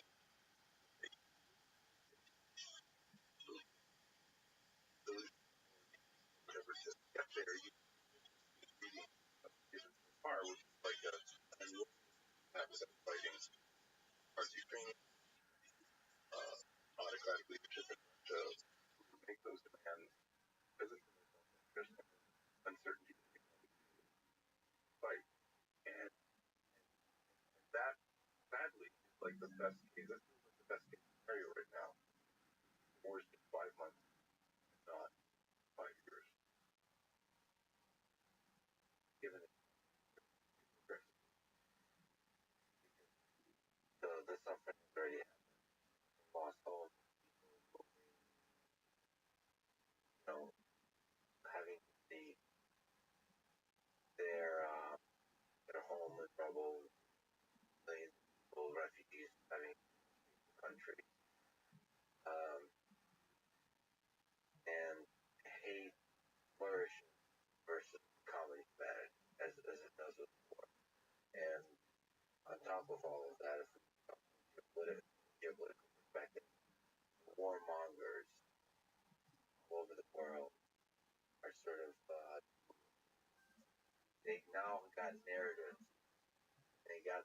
different narratives shopping for the narrative. The United States has its narrative for whatever geopolitical thing it wants to do in that part of the world. Um, That's another little level of interaction.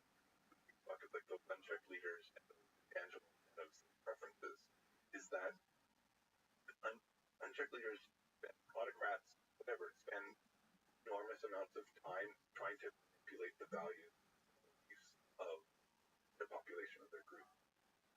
And they now sometimes they do it noble, but that's what Winston Churchill there was trying to. It's not clear that Britons were like ready to stand up. There were a lot of Americans, a lot of Britons. Like, you know what? Hitler, not such a bad guy. His ideas not so terrible. I never liked those Jews anyways.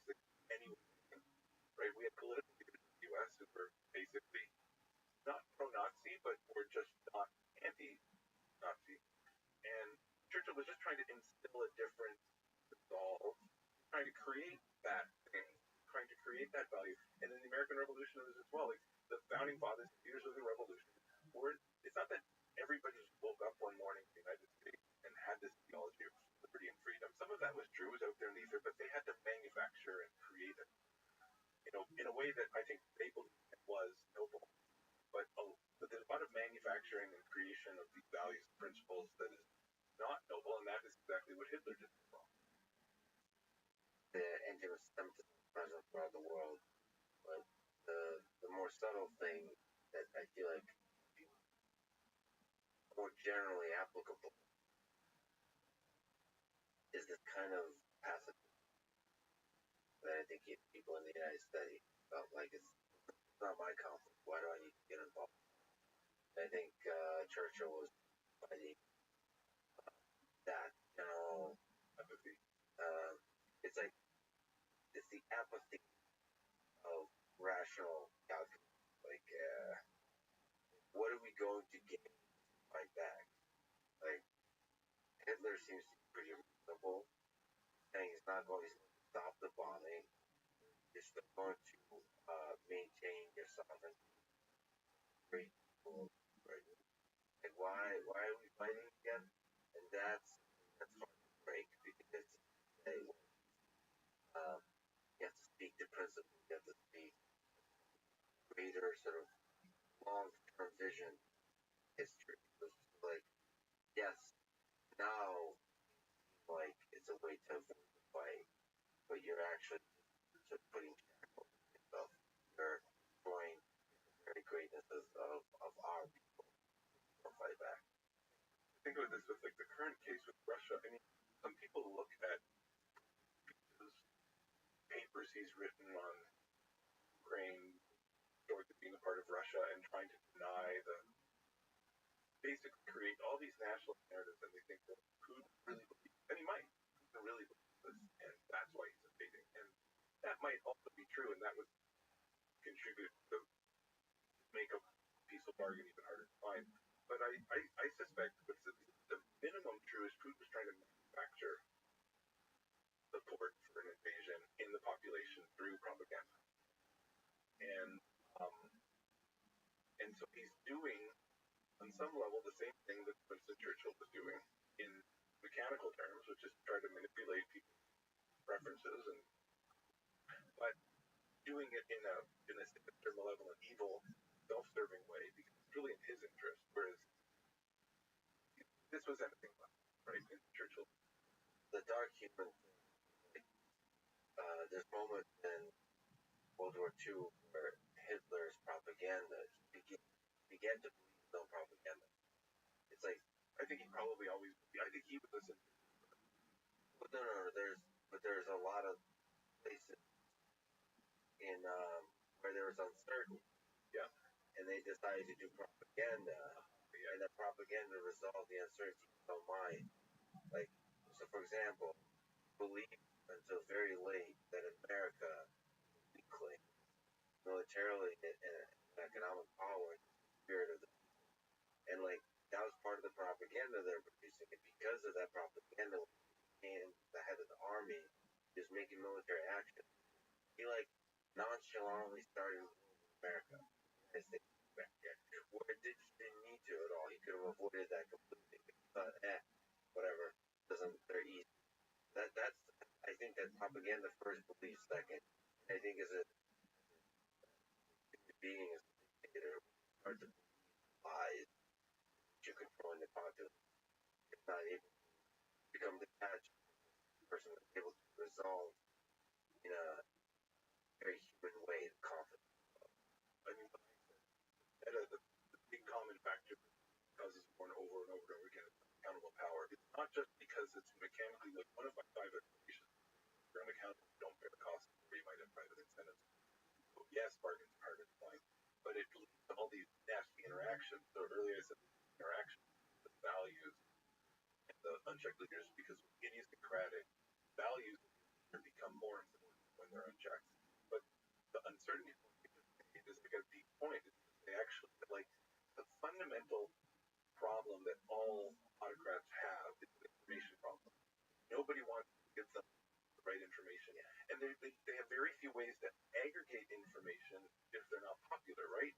And so there's a whole cottage industry of political science sort of talking about why autocrats love fixed elections and why they love Twitter and why they actually like it in a controlled way. It solves information problem. That's your crucial. If you're like Bing or Vladimir Putin, you need to solve an information problem just to avoid having rebellion on your hands in the country every day, because uncertainty kind of gets magnified and you get all this sort of information in the apparatus of control. And so that's like another nasty interaction between uncertainty and leaders is you end up in a situation where you're getting bad information. And not that you don't believe your own lies, but you never sort of believe, you're sort of averaging what you believe over the available information. You don't realize such a sort of information. One of the other things about time surprised in the fog of uncertainty, how sort of seemingly likely the war. Not likely how Less unlikely than exactly what I would say. It started to take a random scroll away from 0% probability. Kind of land and maybe like hard to know. Oh wow, we're actually normally talking about this as if part of the calculus, part of the option. But before we talk about nuclear war, so I'm gonna drink go to the bathroom. sure I'll take it. Back to nuclear war. What do you think about this? People were nonchalantly thinking about wars if it doesn't lead potential annihilation of species. What are the chances that our world is in your framework? You wear many hats. One is sort of the now analyst, right? And then one is a human. What do you think are the chances to get the one? Well, you know, the doomsday clock, the nuclear worker sits in the lobby of my building. The bulletin of atomic scientists sort of shares that's it's always there. Yeah, look at the bulletin of atomic scientists. It's something that sort of marked how close we are to nuclear catastrophe, and they started decades ago. And it's the clock, and it's sort of how close we can get it or the destruction of sitting. I mean, it's actually it hasn't moved as close to midnight in the last few weeks as it probably should have. It was already so close. It's actually limited room for a bunch of other reasons. I think it's all political. It's hard. It's really hard if a person starts like way.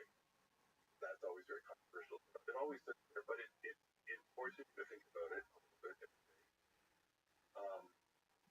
And I was nonchalant about it until recently in a way that many other people were. I still think the risk is very low, but kind of for the reason so unimaginable question. Nobody wants to go that way. So it's like the extreme version of my whole argument. Why we most of the time don't fight is because I'm costly. And so that's the Intent but not useless. And they do use that's the intent in a very way. But that's not a lot of. But because we do go to war and there's all these things that do with it, including the calculation and several nuclear powers are not. I think we have to be very pointed out earlier, like the friends that's the only private interest like having to give up is Russian fall and their power and preserve only and is threatened by Ukrainian democracy. How far would we go to hang on to power? Came to South. The thing that worries me is resource. Point is that unchecked leadership side that they can emerge the rebels. I don't know. So I don't know that any of them true. Back up around the January questions. On one hand, I like the same way I'm getting done in it. But I remember something that I both of the questions that asked, I remember something the audience great about years ago. I think it's financial meltdown. What's the total financial? You know what? Vanishing is small, but that's terrifying. The fact that it's not zero, just solid, a lot of energy making. And that's how I feel.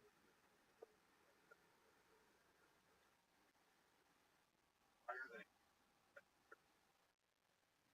terrifying me. All this kind of stuff happens. We're not like not like I don't know what I imagine happens if the war happened. Be something like a plane, like in this case, Ukraine, a NATO plane shut down over some piece of land by the force narrative would go, but it doesn't matter what sparked the first. Oh, that is so fucking funny. I think that happens sometimes.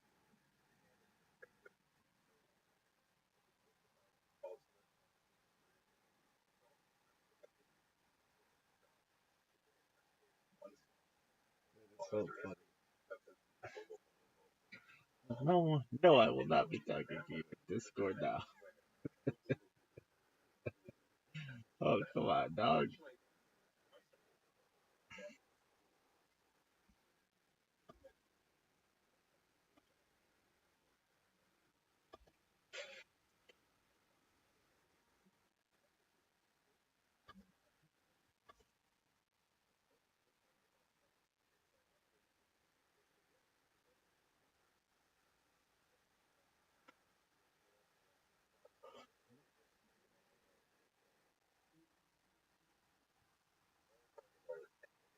It's what, 12 straight games?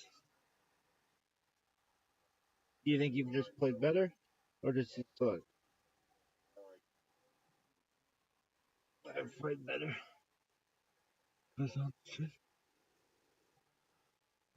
Oh.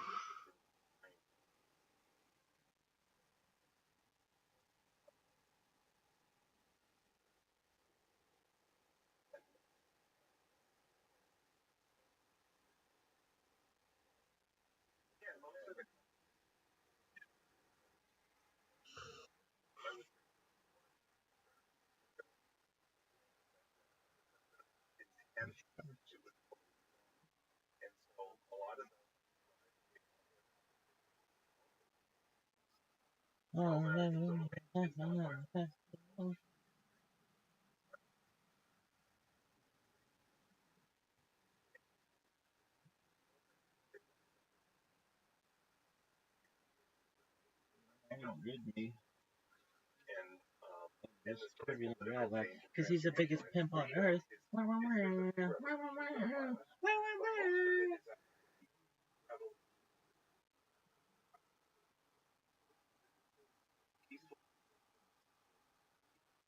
Goodbye, goodbye.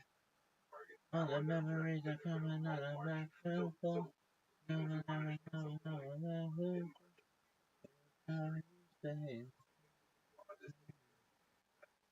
Goodbye, goodbye.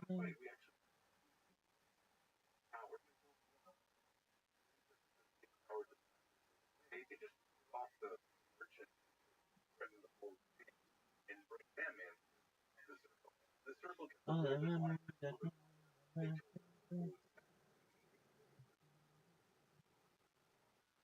That's the It's goodbye. goodbye, goodbye.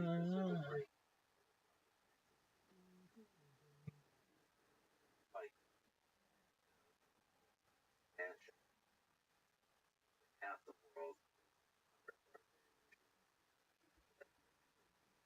Throwing up gang signs like a pimp.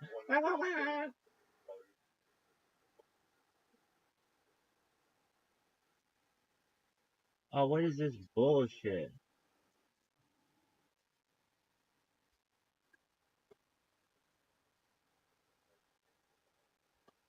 Account has been suspended. How about you go fuck yourself? Do that, do that. How about you go fuck yourself? Oh, damn. That's violence. Now that was No one rid me clear that he's of this turbulent rabbi.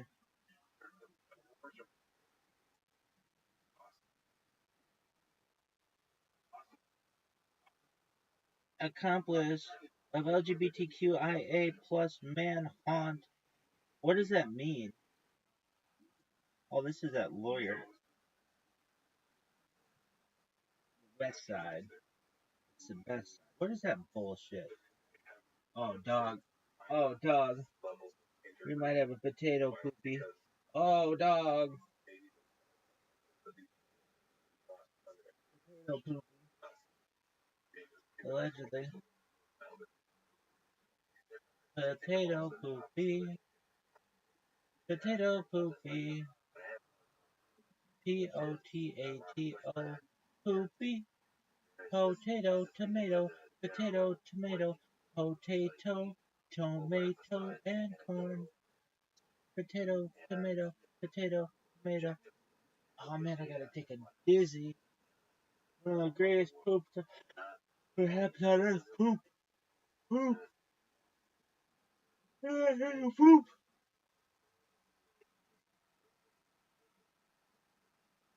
Okay, that means I have to get up and walk. Oh, dude, it's so much work. Look at this move, though. Look at this. Uh-oh. Oh, no. Oh, dog. Oh, dog. We're in the second butthole. Oh, dog. Oh, it's kind of my fart. Allegedly. Oh, dog. This is the worst. Server boost.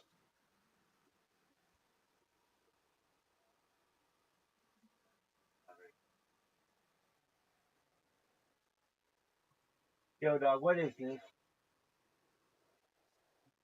All the memories are coming on our bathroom floor.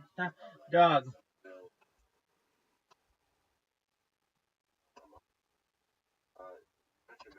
Dog. Look at this move. Look at this athleticism.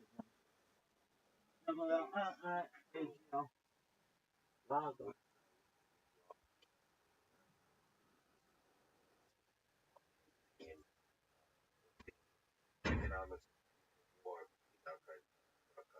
Here's what really is. I live in Chicago, and people are aware that the violence problem is actually not the worst imagination. It's pretty bad. And that are many more and many better organized gangs than Chicago, and yet the homicide rate is half. been moments when these gangs the last 30 years where community has become more founded. Right now, one thing is there's a hierarchy above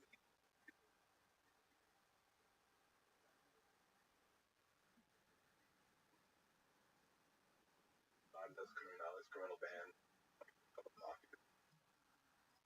and they put 17 I want to count, and themselves have a little operating board called, sometimes they call it the office, sometimes they call it, that makes sense, table. Individual one or as a group, So they meet, and they don't meet personally all the time. Sometimes they consult. A lot of the leaders of these groups are actually in prison, and so they're in the same wings. Prison represents. Oh, they. Well, they're whatever. If I'm on a cell block with you, anyways, right? It's actually imprisoning leaders and putting them in the same cell block, but not putting them. If you get arrested here in the United States and you're a criminal here, you get put in a supermax prison. You cannot run your criminal empire just because it's possible. There, it's possible, and you might think, and they do, they still run their empire, and you might think that's a bad idea, but actually, cutting off the head of a criminal organization, leading it to a bunch of hot-headed guys who are disorganized, is not always the path to peace. So, having these guys all in the same prison patios, actually, it perfect information and uncertainty, right? It provides a place for them to bargain. They can talk and to allow for seeing a lot of these formal meetings. And so and they have these tools that they use to control the street gangs. Instead of there being like 400 gangs, all sort of in anarchic situations for territory and constantly at war, some of these are keeping them in line. And they will sanction. They will where the sanction might be, I will if you don't a little more honest than sanction. Exactly, but they will put them down. They'll provide. They'll help them negotiate. They will provide commitment. I said there are these things called commitment problems where like I have some incentive to like exterminate you, but that's going to be costly for everybody. So I'm going to provide commitment. I'm going to like enforce. And yeah, you don't like this now because you take advantage of your situation and wage war, but I'm going to give you counter incentives. And so they keep the peace. And so and it's they're a little bit like the UN Security Council and peacekeeping forces, sanctions games. It's like the same kinds of people, the same parallels, and they're imperfect that well, and they're unequal, right? Because it's not like they're pursuing interests democratic. But it kind of works until it doesn't. And years ago, when there were wars and breaks down, and it kind of gave me this perspective on international tools. We do the same things, right? Sanctions are designed to make unchecked leaders face the cost. Right? And mediators are a solution to uncertainty. And international institutions can force it. And all of these things can be solutions to these intangible incentives, preferences, whatever you value, and calculation. They will punish you for calculation. They will get a mediator to help you realize what you're calculating. So they're doing all these things. And they realize that the comparison to the Security Council and all our tools is actually a pretty good one because those are pretty unequal. And those are pretty imperfect. Like, it's you have 5 nations of veto on the council, a lot of unequal power, and they're manipulating this in their own self-interest or their interest. So anyway, so it's actually some of the things that work in Medellin and why they work help a lot of perspective on what works in the national arena, why we have some problems. There's not in some way there's not a fundamental difference in those 7 weapons. And security council. It's like 20% of age. Put on suits. I'm sure there were different cultural garbs they wear. Yeah. What are your thoughts? I mean, that's the sense I got from basketball and how they would show up. The Medellin cartel is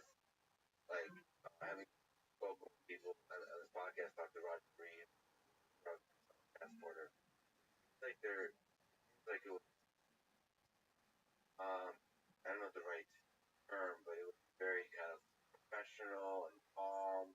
It didn't have a sense of danger to it, like it's negotiating. So like the danger is always on the table as a threat, as part of the calculation, but you're using that threat in order to estimate, in order to everybody is interested. So something that happened last year, we were able to watch it this time because we had a few contacts. We've been meeting and talking to a lot of leaders in prison and outside of prison. Many of them will talk to us. And so the homicide rate, I mentioned homicide rate is maybe two-thirds or half of the Chicago. It's been climbing. Some of these street-level gangs are starting to fight. Maybe at sort of on some level, it seems that like maybe some leaders were like saying, well, we're actually not sure how strong these guys are. Let's let them fight just to test it out. Have these skirmishes, right? It wasn't prolonged warfare. Like, let's just sort of feel out how strong everybody is. Reapportion the drug corners. So they're kind of feeling each other out through fighting. The homicide rates doubled in the by this something that might get out of control, which wasn't in anybody's interest. The government was in their interest. So then magically, all these leaders patios, right? Different prisons are spread out around a bunch of prisons. Everybody gets transferred to a new prison on the same day, which means they all get to be in the same holding area for 3 days before they're all moved elsewhere. So the government had a bonus. And then somebody who's like a trusted mediator, criminal side, self-arrested, happens to be put in the same spot. And a week later, the homicide rate is 30% of what it was, back to its normal. Unfortunately, not zero, right? But back to where it was. Because it makes sense to have a war. And everybody, government, mafia leaders, everybody sort of like figured out a way to sort of bargain their way to peace. I guess it's almost like a tangent. You mentioned that chance actually to talk to a few folks, some in prison, some are not. Productive, by way of advice, ideas about talking to people who are active. Yeah. It really depends on the situation. So, like the first time I worked in a place in when you got last long-running wars, this would have been 2004, 2005. This small East African country, and the north of the country had been engulfed. Think of it as like a 20-year level insurgency by a self-proclaimed messiah who wasn't that popular, and no one joined his movement, so he would kidnap kids. And so I could talk to people who were come back from being there. I never once, if I wanted to, and I was writing about that group. I never talked to anybody who was an active for that armed group. Quite rare. It wouldn't have been easy or safe. That's sometimes true. I'm starting to do some work in Mexico probably, and I'm not going to be. They'll kill. You're not going to talk to them, and they'll kill.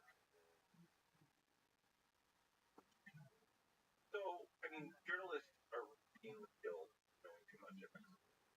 There's no compunction about killing them, and no consequences.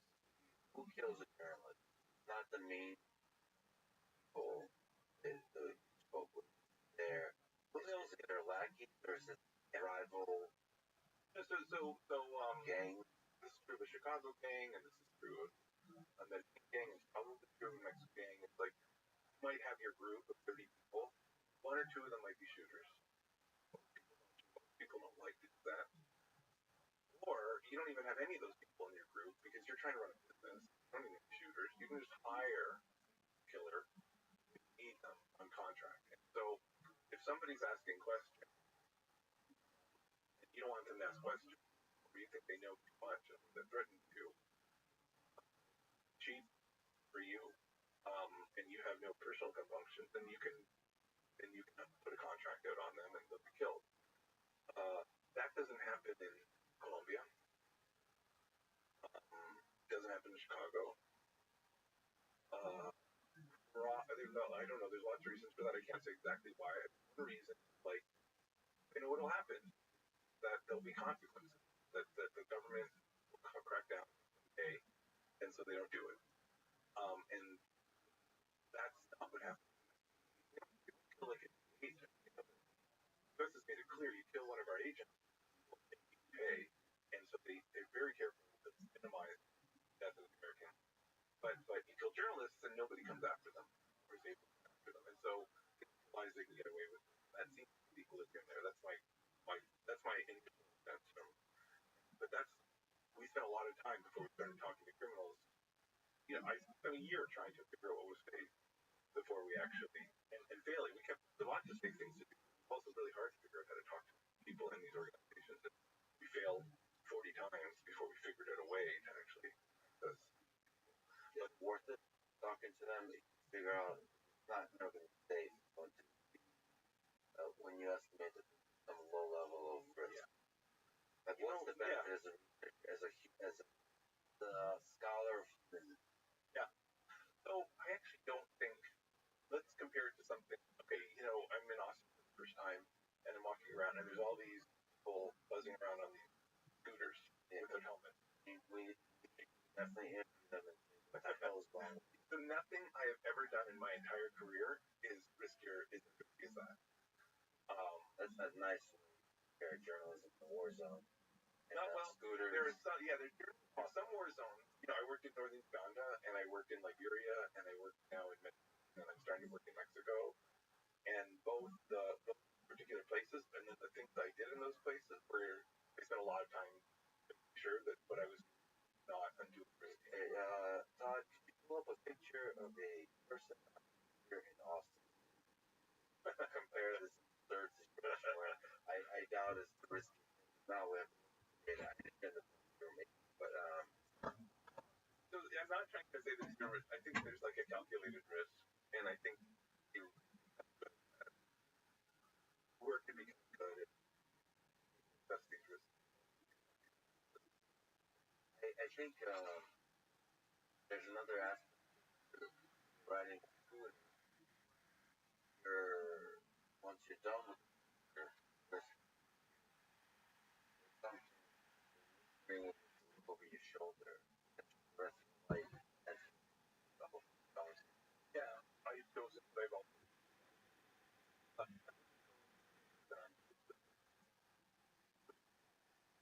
think I do too much.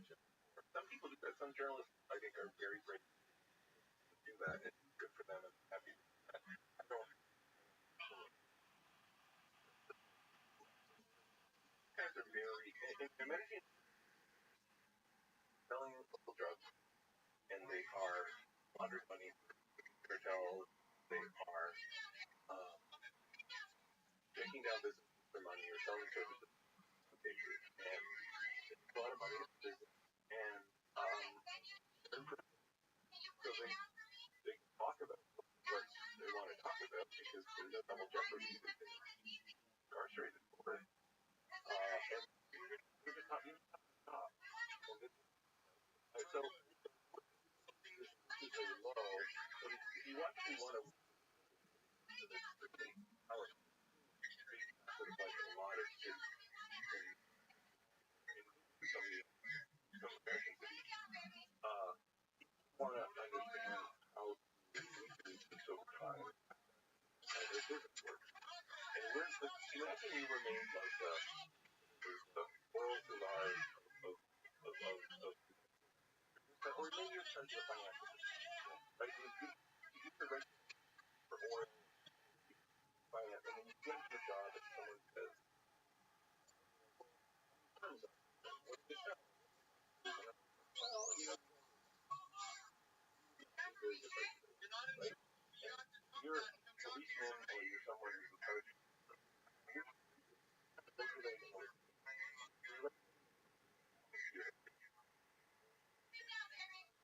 And so that's kind of what you figure out how to and I think the economic incentives and what you need to use and that's a lot.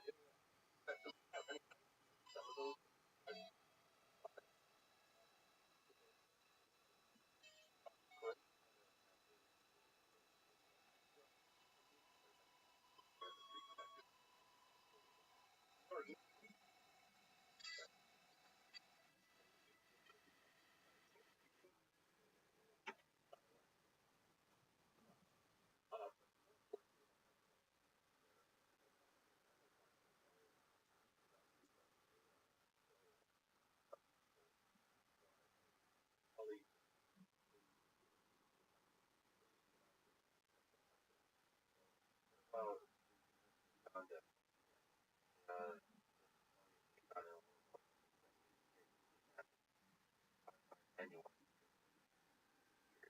he probably must have. They probably hours more than 50,000. Terror. A little bit. I mean, most of those people that go after the Terry tried to hold on to 1,000. Short story. You're not popular. You're running an armed movement. You need troops. And nobody wants to fight for you. You can either give up, or you can have a small clandestine terror organization that tries to put a different set of tactics. But if you want a conventional army and you don't want to give up, you have to conscript. And if you want to conscript and you don't, here we conscript, and then if you run away, we'll shoot you. The whole territory. So that's a credible promise. If you're a small insurgency organization, people can run away, and then you can't promise to shoot them very easily because you don't control all the territory. And so what these movements do is they try to brainwash. And I think what they figured out after years of abducting children, you talk about people, they figured out that, we have to maybe I don't know, but say maybe 1 in 100 will buy the rhetoric. So we just have to conscript or abduct a large number of kids, and then some small number of them will not run away.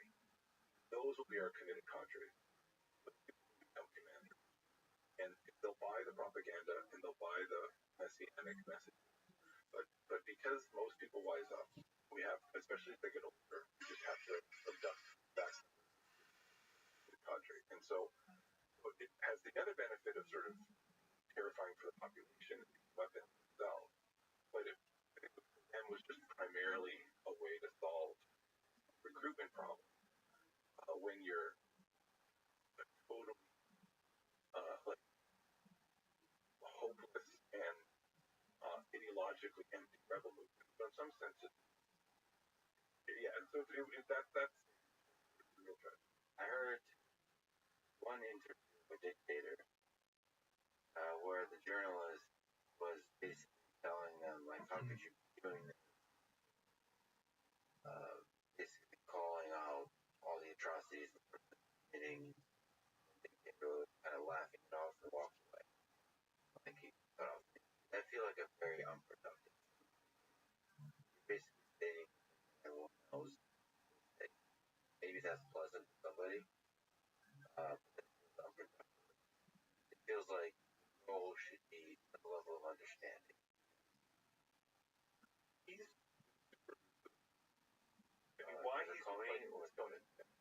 Why he's fought this, I don't know. It's not a great example of that's the way I look at that situation is a little bit particular the way Uganda works, but most of the political leadership for most of its history came from the north. That was the power base.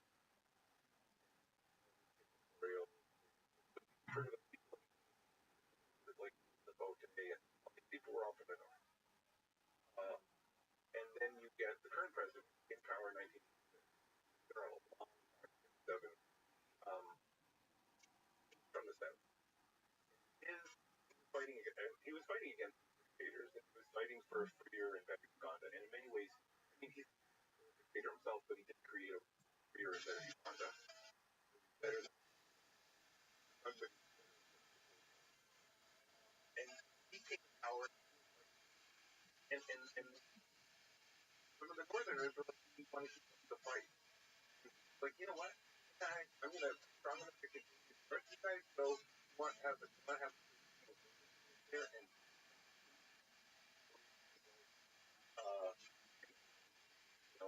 the Holy Spirit through him, and he can totally disrupt the Lord. That's great. You guys just fester and fight. Totally destabilize power base, quality control. So he was not a crab, he's an unchecked leader who allowed Dick to run around and cause mayhem because it was in his political interest to do so. And there's the puzzle. In some ways, it's that.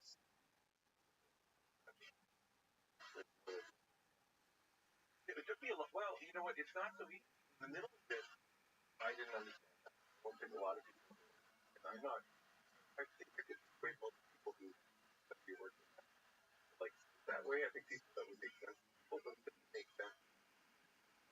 At the moment, it happens terrible, and you kind of realize how avoidable. But basically, it was the absence of effective action that kept the lunatic from pain. That lunatic would never, he's not that skilled. Right? They could have been shut down. There was just never skill to put it down. The opposite. That's what I meant. Like that unchecked leader. Not only not bear the cost, but you might have a private kind of autocrat like that violent case. It was being a trouble part of the country business. Okay,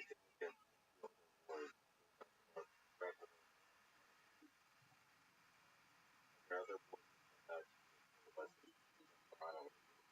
in return, please get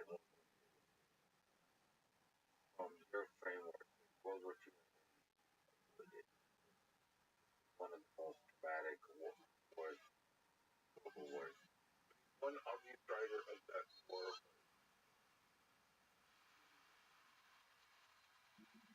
the things that Hitler valued and and it autocratic power to either convince other people or oppress them. And so some people stopped there, that, and the West basically, and then of course they were able to, because they were such a economic and powerhouse, they were able to sort of make the rest of Europe that kind of be the whole, letting Nazis march in Denmark without a fight, or France folding very quickly, and kind of like an acknowledgement of their superiority and their ability to bargain so much of a fight, and the Western response to the French stand. I think there's a lot of truth to that. In terms of the forces, a lot of political scientists see a version of a problem, basically where Germany, what, we're strong now, temporarily, we're not going to be this strong. Bargaining, violence, right now, provide, prevent,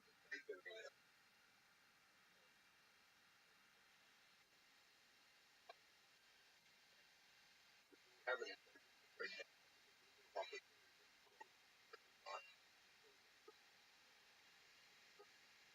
I don't know that that's very good. Because they were doing the window, they kept talking the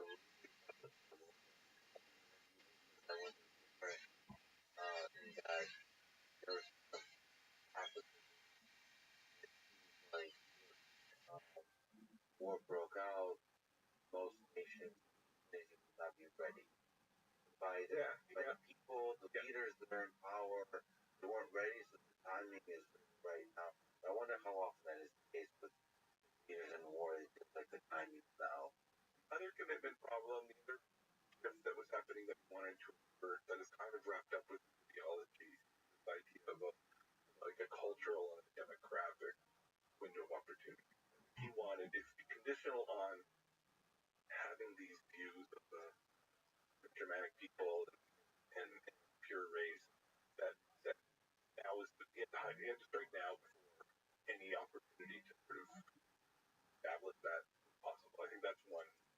It's an incentive that requires his theology as well. How to avoid it? Yeah, within the framework where that's the kind of provide an explanation. Their way to avoid it is violence. The way to avoid it, because people kind of tried rational, peace, peaceful kind of usual negotiation that led to war. That particular, or let's say World War One or World War Two, extra pressure on Germany and both wars the act. Okay, so highlighted that. Is there a way to alleviate that extra pressure? We use World War One example. Suppose any German general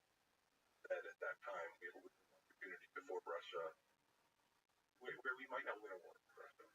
So the probability that we win a war is maybe in the next few years. So we are in a much better bargain. Both to not use violence, but to, if necessary. Because otherwise, Russia's going to be extremely powerful, and they'll be that power to change the bargain with us, to like keep us down. And the thing is, in principle, Russia could say, look, we don't want to get invaded by you. We know you could invade us. We know we're in the future. We promise to like not field our and abuse our, or just merely just sort of take what we get in the future when we're strong. We're going to restrain ourselves in the future. Or we're going to hand over something to make us powerful. That's the bargain that would make us all better off. And the reason economists call it a commitment problem, because that's a commitment that would solve the problem. And they can't make that commitment, because there's nobody who will hold them accountable. So anything, any international legal architecture, any set of enforceable agreements, any Security Council, any government, anything that would help you make that commitment is a solution, right? If that's the core problem. And so that's why, in the Officina can do that. They can say, yes, combo that's strong today is going to be weak tomorrow. Give an incentive to eliminate this combo here, but because they're going to be strong. But guess what? You're not going to do that, and we're going to make sure, we're going to promise that these guys do get strong, we're going to restrain what they can do. Most of our constitutions in most equal countries have done precisely that, right? So there's a lot of complaining right now in the United States about the way that the Constitution is apportioned power between states. That was a deal. That was a commitment. The Constitution, the deal made to a bunch of states that knew they were going to be weaker because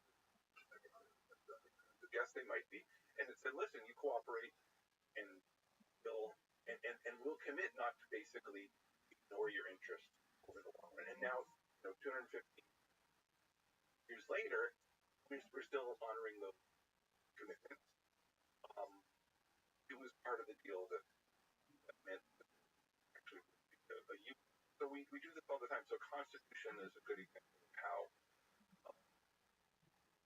every country's constitution, especially a country who's writing a constitution after a war, that constitution and all the other institutions are an attempt to provide groups who are worried about future shifts in power. And does that help with avoid war?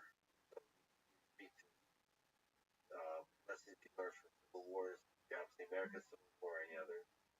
So Lebanon, one of the ways Lebanon has tried for a long time to preserve the interests of minority groups, powerful minority groups who were powerful at the time, and demographics working together, guarantee the religious group gets the presidency, this at the prime minister, and a lot of countries will portion seats in the parliament to the religious group. And that's an attempt to give a group that's temporarily powerful assurance that when they're weak in the future, they'll have a say. Just like we portioned the way that's demographically representative, but unequal, to help people be confident that there won't be a tyranny. And that just happens to be unstable because the fact of power on the ground is so out of line with this really rigid system of presidency goes to this, that it didn't last, right? So you can think of every post-conflict agreement and every constitution like a little bit of best effort to find an agreement that's going to protect the interests of a group that temporarily has an interest in violence, to not be violent. Yeah. So there's a lot of ingenuity, and it doesn't always work, right? Which actually, from a perspective of the group, the threatening violence or actually doing violence to make progress? We're talking about groups bargaining stuff, right? We're talking about Russians versus Ukraine, or Russians versus the West, or maybe imaging things versus one another. Like, a lot of their bargaining power comes from their ability, right? And so if I want to have more bargaining power, I can arm a lot and I can threaten violence. So the strategically wise thing to do, I mean, it's terrible equilibrium for people, but the strategically wise thing to do is to build up arms, threaten, incredibly threaten, but then trust or hope that like your enemy is going to see reason and avoid this terrible thing, right? But the thing that's going on all the time is both of you arming and spending like 20% of GDP or whatever on arms, that's pretty inefficient. That's a tragedy. We don't have war, that's good, but we have really little ability to like incentivize our enemies to arm and ourselves. We'd love to be arm, but we can't. And so the masses that we have to arm and then we have to threaten all the time. Yeah, so the threat of violence is costing more or less. We actually pulled up, now disappeared, a paper with a big title called Civil War. What's that about? Well, that was, I mean, when I was finishing graduate school, and the paper was my advisor at Ted McGill, Berkeley. Most nations, paper open, experienced internal armed conflict in 1960. Yet while they were you go back maybe last year or just graduated. Yeah, I was playing that paper like this data. Yet while civil wars central to many nations' development, this periphery of economic research and teaching, so on and so forth. And looking at civil war broadly throughout history, or we were mostly looking at like the late 20th century. I mean, I was trained as a called development economist, which is somebody who studies why some places are poor and why some countries are rich. And I, like a number of people around that time, stumbled into violence. I mean, people have been studying the wealth of developing nations basically for the niche of economics. But there's a big blind spot for violence. Now, there isn't any more. It's like a flourishing area of study, but in economics. But at the time, it wasn't. And so there were people like me and were sort of part scientists, because political scientists have been doing this for a long time, who started bringing economic tools, expertise, and like partnerships, scientists, and adding to it. And so he wrote. So after like people doing this for 5 or 10 years in our field, wrote a review article telling economists like what was going on, like a summary for economists. The book in some ways is a lot the same spirit as this article. I mean, it's designed to be not written as like a boring laundry list of studies, which is what that's the purpose of this article is for graduate students and professors who want to think about what to work on and what we knew. This book is like now trying to like not just say what economists are doing, but sort of say what economists, political scientists, psychologists, sociologists, anthropologists, like how do we bring some project and policymakers, like what do we know? What do we know about peace? Given if you don't know what the reason for wars are, you're probably not going to find the right cure. But anyway, so that was but I started off studying wars, and because I stumbled into Uganda basically by accident. No intention of working. Never thought about it, and you know, basically I followed a woman there, and we'll talk about that. I gotta ask you first, and for people who are just watching, we have an amazing team of folks helping out, pulling pictures and articles and so on. Mostly still I can put pictures of animals fighting, which is what I do on my own time. And we'll discuss, analyze, maybe we try St. Pierre. That's all humans be for people who are curious. But let me ask you one more cool thing going on in the world today: Israel, Palestine. Will we ever see peace in this part of the world? And sort of your book title is The Roots of War and the Path for Peace. Why we fight. The path for peace. Will we ever see peace? Yeah. Think about about conflict in the sense of like sort of contest that's been going on between Israel and for a century, and they're really just 10 or 15 years of serious silence in that span of time, 2000, 2009, stretching like 2015. They're like sporadic incidents, which are really terrible. I'm not trying to diminish the human cost, by the way. Like I'm just trying to point out that whatever's happening, challenging and difficult as it is, it's actually not. But it is at peace. Sort of an uneven. Like the Israelis and Palestinians are actually pretty good at sort of keeping the relative low scale violence. There's a whole bunch of like low scale, sporadic violence that can be oppression of civilians. It can be terror bombings and terror actions. It can be counter-terror violence. It can be mass arrests. It can be repression. It can be denying people vote. It can be rattling sabers and all these things that are happening, right? And it can be sporadic 3-week wars, sporadic, very brief episodes of intense violence where everybody sees sense and settles down to uneasy. That's not like, right now to think of that as like a piece of, really no stable agreement, right? So stable agreement, amity, ability on from extreme hostility. We're not there yet. That's maybe very far away.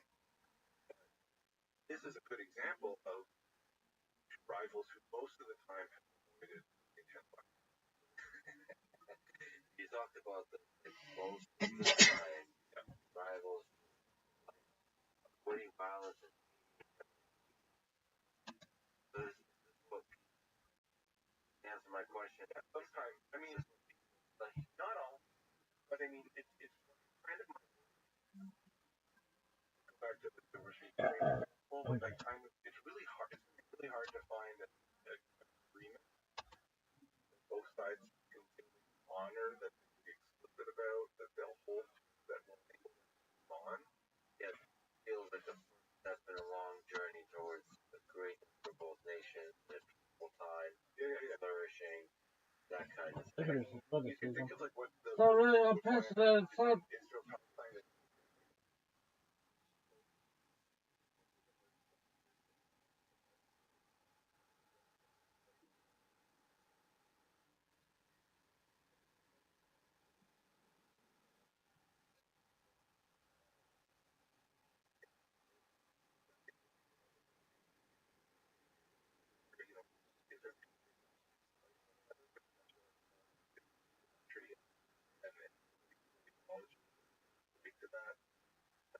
That might be a lot of skirmish violence, aggressive war. First, that would be a sad.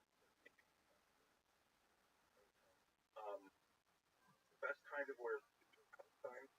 And so, if we're going to talk about why we fight, the question we have to ask is why.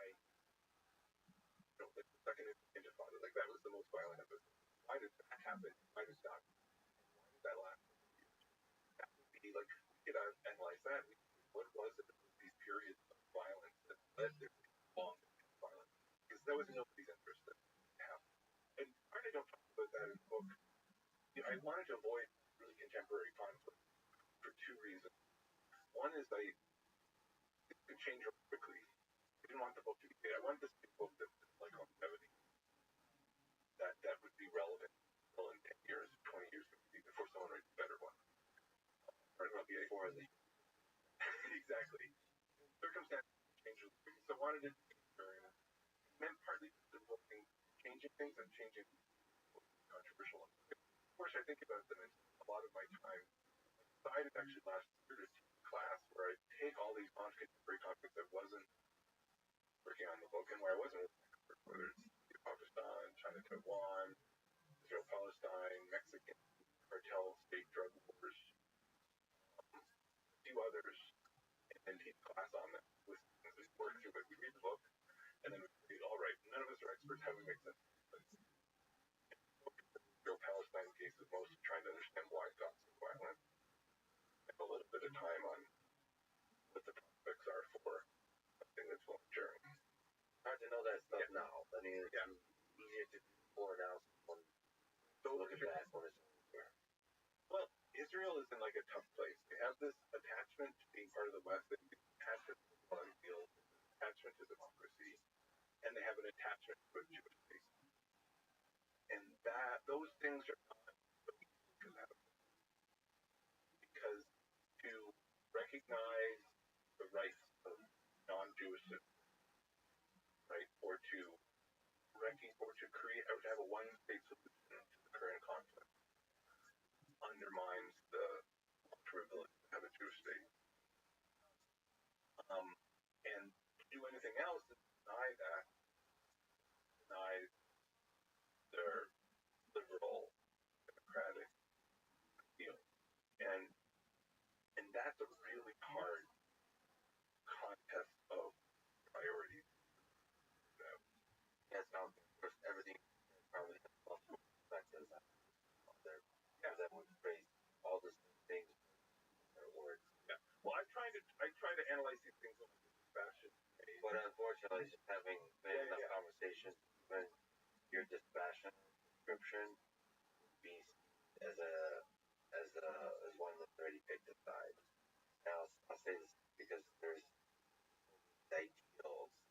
I'll give you another example. The United States also has ideals and human rights. So it has some ideals. And it also does power as a employer, as an enforcer of those ideas. So the kind of action like a lot of people in that world, children, fathers, mothers, and with very different rules. I wanted to talk about this, but I want this. I didn't want it to fall on one before. On a personal level, I think I'm kind of a liberal democratic person. My sympathies in that sense, my opinion. I'm actually, and not a law, politics. People think law, politics, right? Where somebody says I'm going to regular people. And both sides are ways to compromise. And I'm not, that's not like a both sides are right argument. Just that like everyone wants to compromise on certain goals.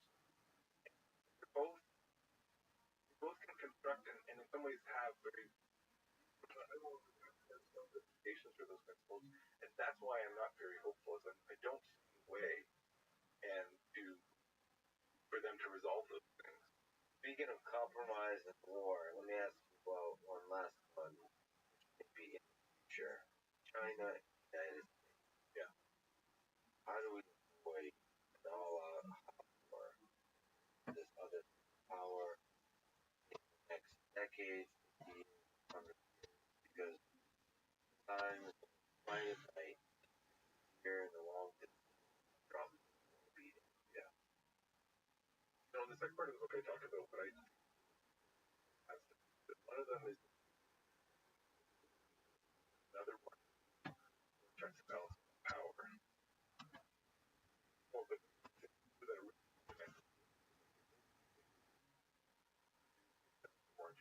one is like we were talking about this where whether Russia and Ukraine or whatever, any two rivals, I want to buy the you get and the cost of forage are different, but only the cost of that I feel. Right? I don't care. I do not care about the cost of or something. All right. I'm not even that's just I just don't care. Now, in reality, many groups do care about the well-being of the other group. Right? In some sense, to the degree first of all, if our interests are intertwined, like our economies are intertwined, welcome. How are you? Don't anyone want to fucking talk with you anyway?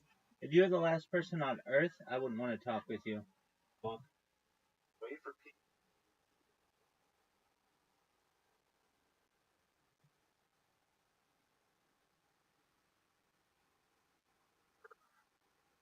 Whatever. All these people will help. And then if we're ideologically intertwined in this era, which is here, maybe we can share a common. I think we're more integrated than all three worlds, but providing information. So I would be more Dog, worried this kid looks if we started like looking at shit some in of this that picture.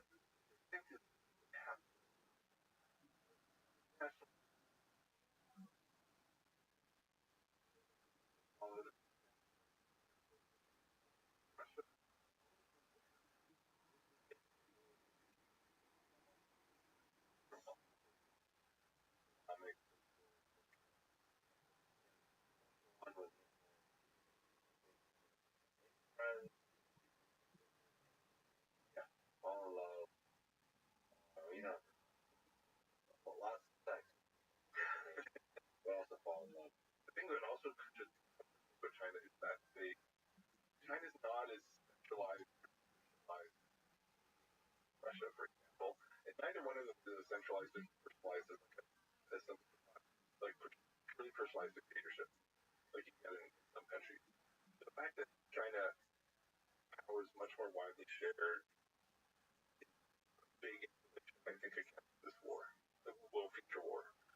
Um, the the attempts by Xi Jinping to personalize power over time and to make a more centralized and personal rule place, especially in that direction, also please. So anything that kind of in the other direction, not necessarily be democratic, but just like a wider and wider global power, like all of business leaders and all the things that have happened in the last few centuries have actually reflected power. But anything that's moving in the other direction does. And what about the so one of the things I see with China as a problem for Americans,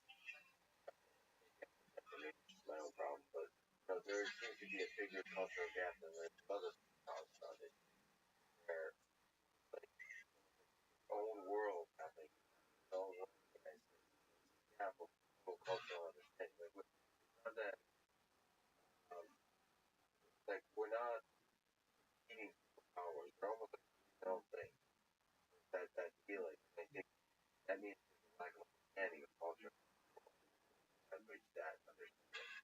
And you know, the language barrier, but also cultural understanding that's uh, used both cultures and all that kind of stuff. Where like it's okay to compete, you know, like Rocky, where uh, Rocky Balboa fought the Russian. You know, historically inaccurate because Russian, but you know, that's the thing is, those two superpowers are in the movie. And it's like, oh, Rocky 7.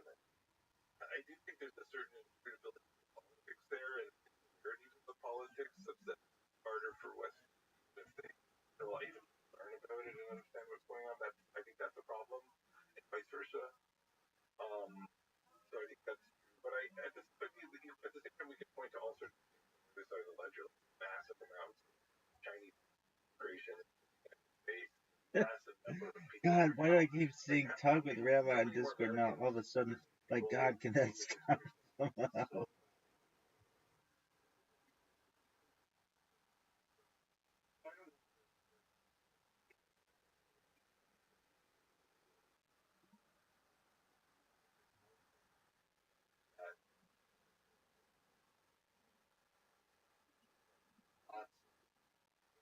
Chinese states,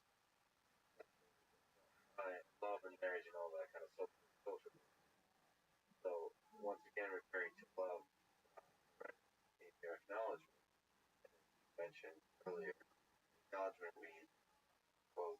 God, why do I keep saying talk with Rabbi on Discord now? All of a sudden, like, God, can that stop somehow? No, can't stop, won't stop, Rockefeller.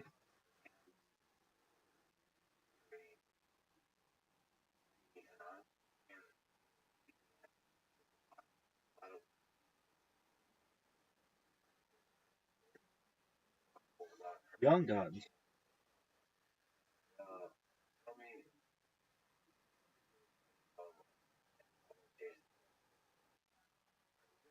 internet cafe, right? Like, when I was in development economy, I cared about growth, economic growth, like industrialization, the poverty, which is like difficult to do. And therefore I need to study Nope. firms in Africa. And so I went and one of the most dynamic place firms in the industry is Kenya. So I went and Nope. I got a job at the World Bank, who was firms survey. And so now I'm in Nairobi and I'm wearing my for the summer. And my laptop gets stolen, which is surprising.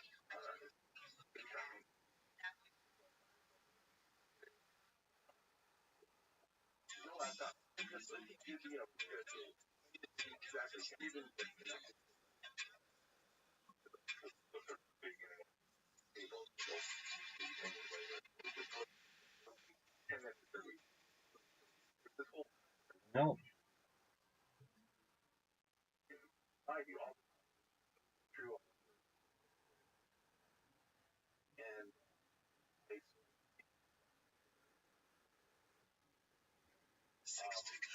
I turned out she was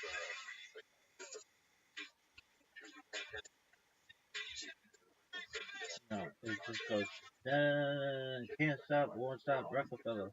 It can get down, get down, then the girls that love us.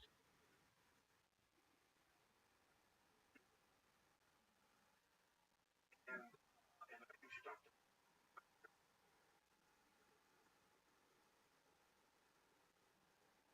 I don't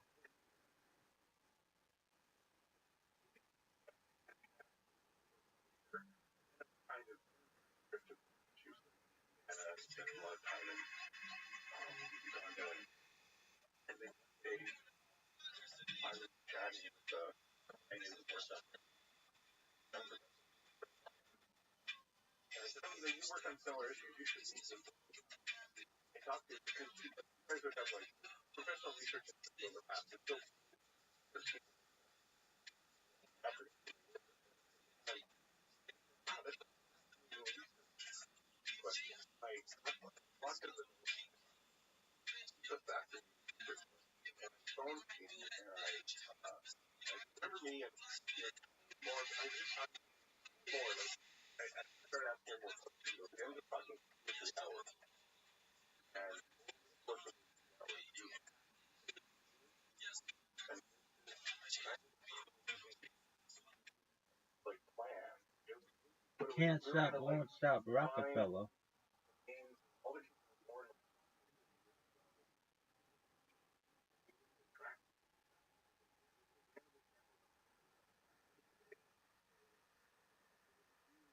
like violent, know what happened. We were getting answer, and then with their program, catch this plan was totally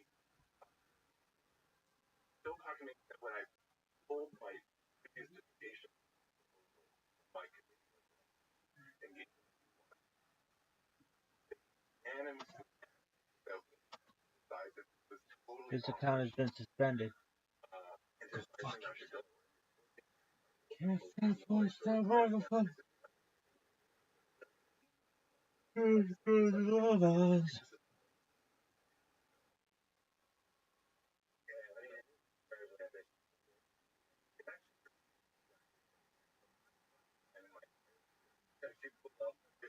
it's gigantic. My day-to-day I collect data, you know, I always, but it never felt like I thought it was. Like it's always, I was in an interesting way, and it worked, but this one actually pulled off yourself. And as the type of that paper was actually one person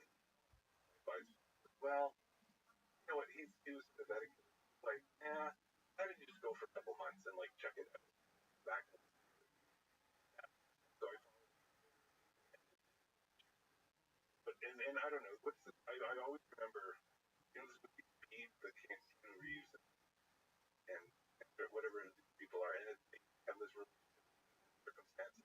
Like, I think at the end of the movie, they sort of never work because circumstances never matter, which is what we assume. And that turned out not to be true. So we've been married 15 years and 2 kids.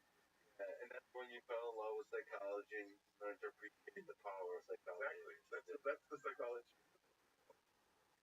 So we ended up, most of our work for the first 5 or 10 years. I hope everybody loves my What's the hardest?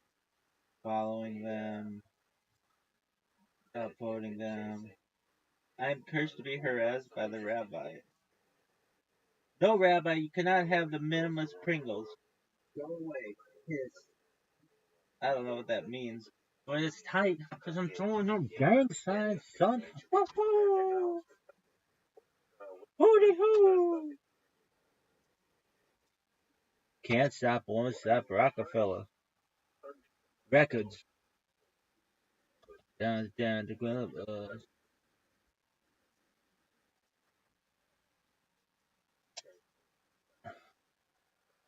Biden diagnoses an aggressive form of prostate cancer. Add that shit to the list that's wrong with that dog.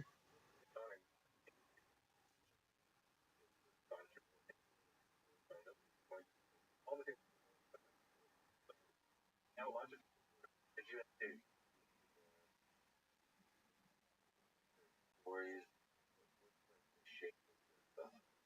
What were common? How did I? Remember I said you're just passionate yourself and Can't stop, won't stop. Rockefeller, that cat is cute. Girls that love us.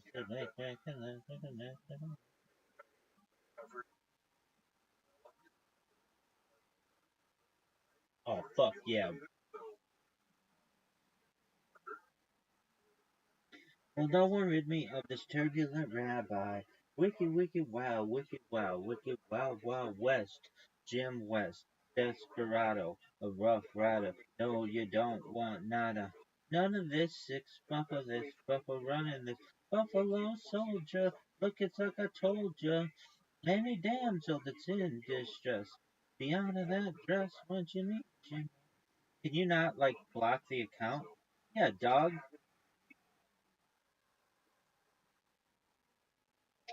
Can't stop, won't stop. Rockefeller Records. Dude, I have to look this up. Which look this? Do any record companies still have the name record in their name?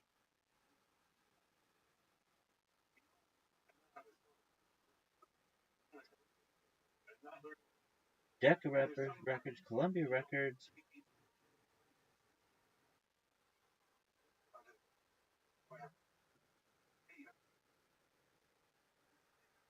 Can't stop, won't stop.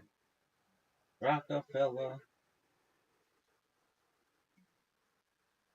Girls, they love us. Oh, if I see this fucking boat hit the Brooklyn Bridge one more time, I'm throwing fists.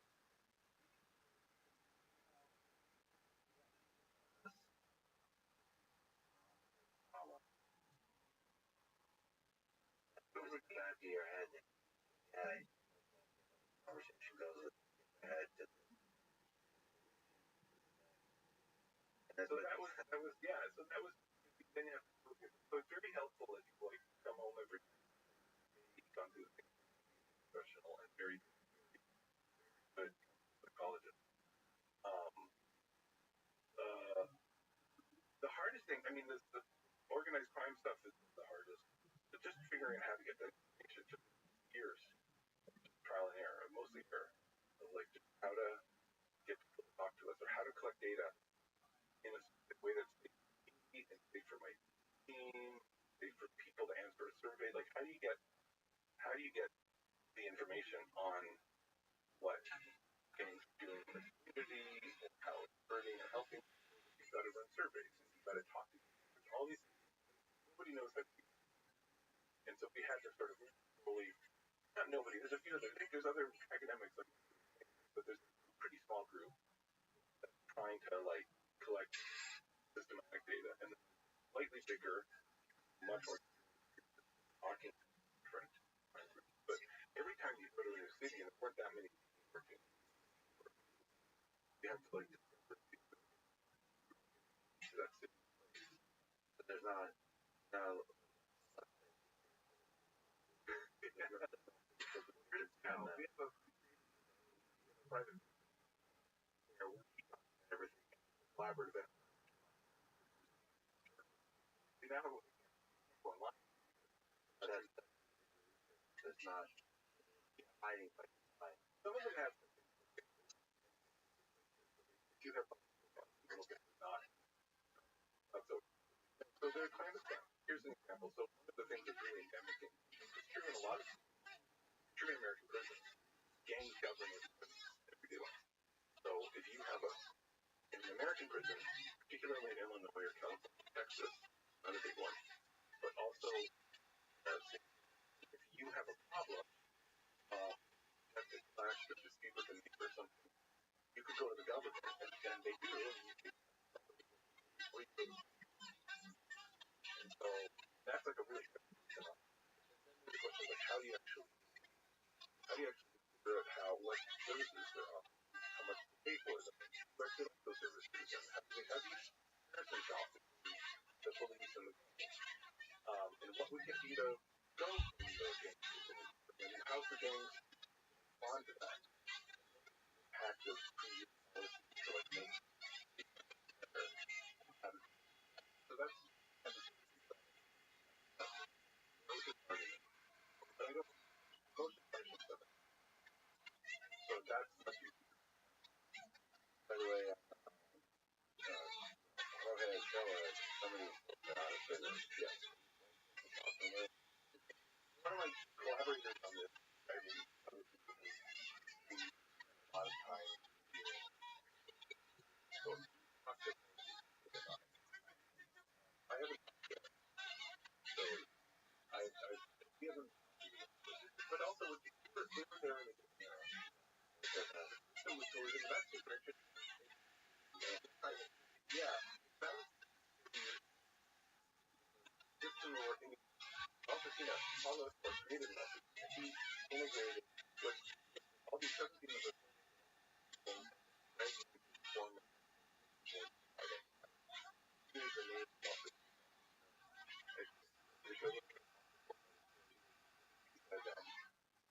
every doctor has an office so I appreciate that I still love with this dialogue between Roderick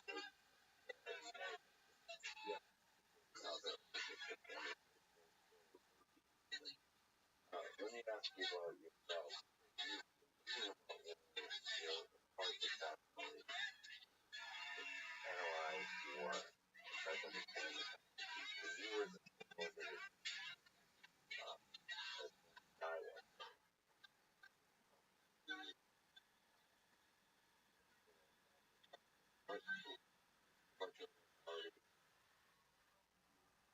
How has your own dynamic changed? the reason I think it is for Mortality or even like mortality. Well, I have to put down a lot. So there's a way to think about that, like numbers and calculation when you do negotiation. And there's like a dying child or a dying parent. yeah, I guess I know I'm in a place where there's risk, and so I think a lot about using that I think about mortality enough that I kind of an anxious person, kind of a worry and so I'm really obsessive about making sure I know that, you know, And that's something to focus on the risk. yeah, Yes, right. The risk minimization doesn't matter. and and I Sound like that's Alex. Let's not. well, that's you know, but I Done anything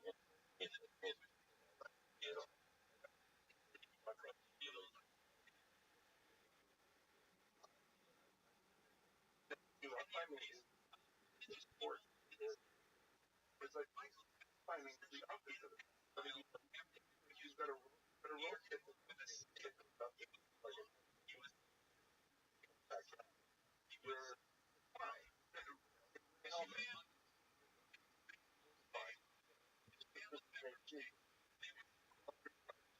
we're watching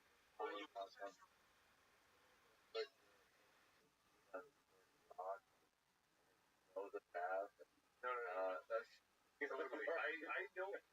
know some people. I have some friends of mine. Important. So I think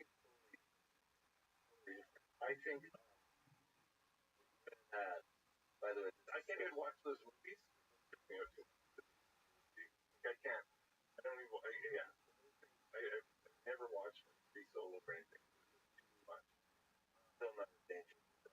Yeah, totally. I'm not gonna let that go. Even that, this philosophical, existential, mortality, like thing just end. Like, what the hell is that about? Yeah, I have this amazing capacity not to think about it, which be a self-defense mechanism. You know, my father-in-law, Gene's father, was pastor actually, now retired, but and this we would talk about when we were getting married. They were terribly thrilled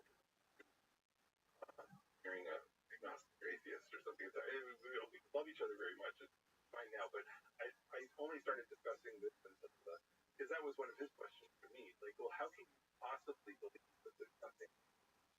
Because that's just like horrible, man. Literally never saw eye to eye on it. In my view, like, I can't convince myself. I believe I can't convince myself otherwise. Anything else is plausible to me.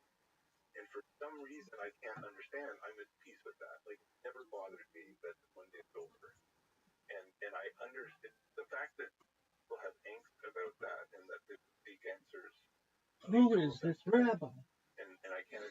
He's fucking outside, baby.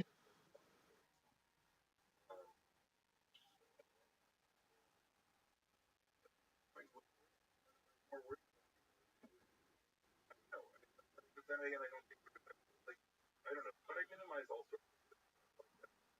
I minimize.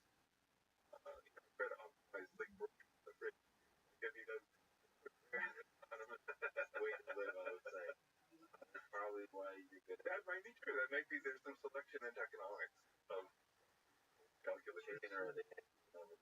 Look at this athleticism, folks. Must have done an athleticism.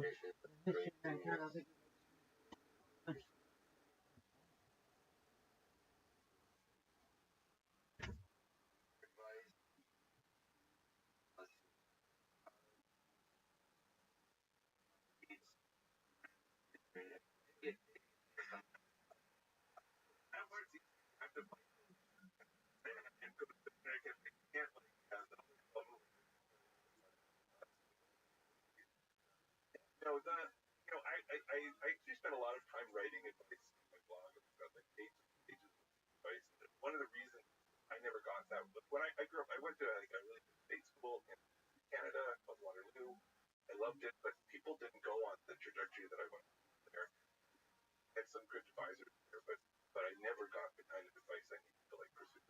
So I was very concentrated in elite colleges. I think sometimes in high school. I tried to democratize that. That was one reason I started the blog.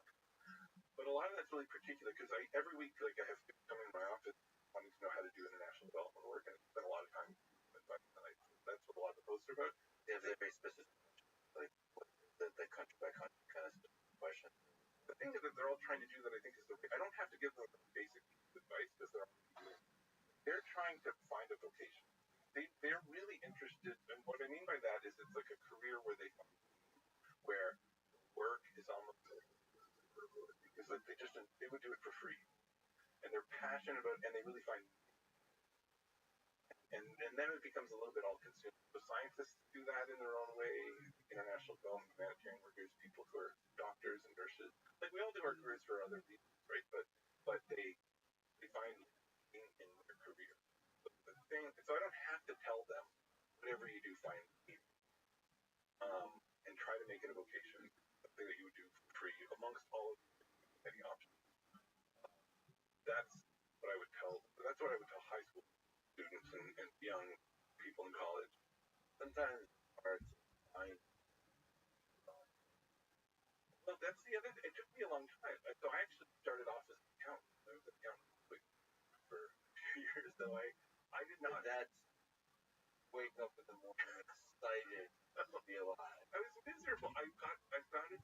It's a different story, but I landed the job and where I started accounting, and I was miserable. I was totally miserable, and I hated it. And I was becoming a person.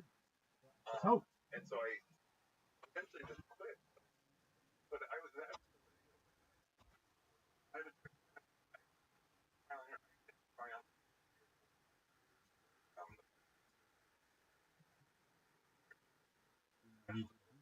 Did you know?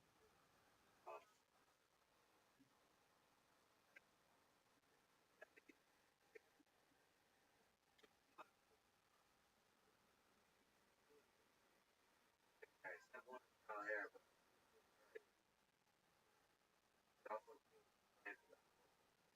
yeah, well, that's true. Good enough. I mean, I was really intellectual. Like I just wasn't learning what I wanted. It's some sense like I was doing accounts that I was reading about like history and international development of poor countries in my spare time, right? And so it was like this hobby, and I would be, wait a second, I could like even write those books. That's kind of what I did, like 25 years later. That didn't occur to me right away. No, it was possible. This is the other thing people do. People do their 9 to 5 jobs and find meaning in everything else they do. They're volunteering with family and hobbies, things. That was my, and that's a great time too. That's because not all of us get that. You just start with work and that's not entirely true because everyone in my family does like their job and get a lot of different out of it, but I think it's not. That's a fact. Take the lead, trying stuff. Yeah, the hardest part, it got easy after a while, but now I take this a lot of, and one of the people, I think, one of the reasons I discovered your podcast or maybe Tyler Cowan, Tyler takes this approach to everything. He takes this approach to the movie. Walk to the movie theater after half an hour, like the movie. And you know what kind of person he probably is? I don't know now that you say this. He's probably somebody that goes to a restaurant. If the meals is not good, walking away. Yeah. Be something better. That's exactly right. And I thought that was crazy. And I was the person, I would never put a book down halfway. And I would never stop watching a movie. But then I convinced my wife, we lived in New York when we were single, that was when we were childhood. And we lived in New York, all this culture and theater and stuff. And I just said, let's go to more places, let's just walk out after the fact if we like it.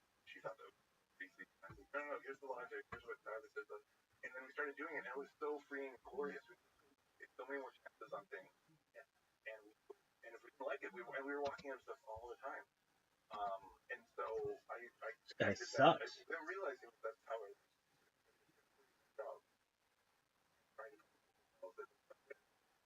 That's how hard it is. Otherwise, Different kind. some would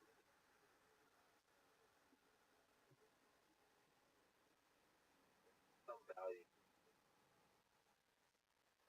Like maybe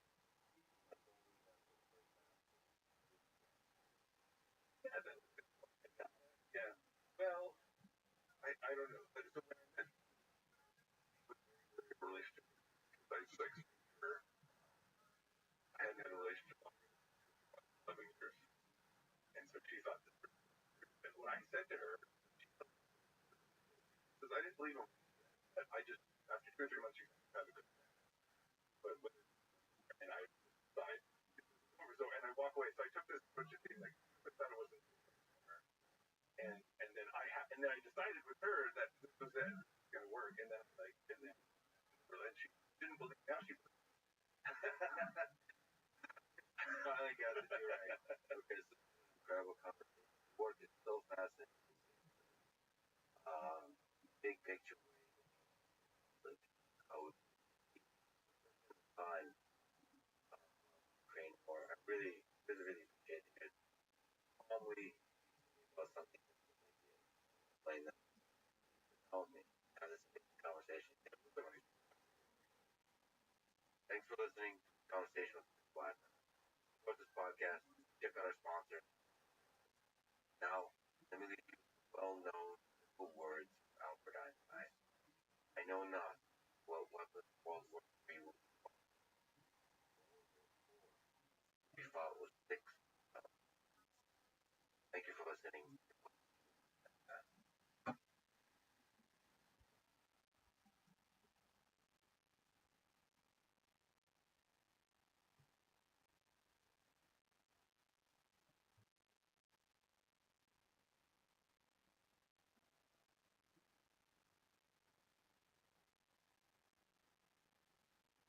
Where is the darkest?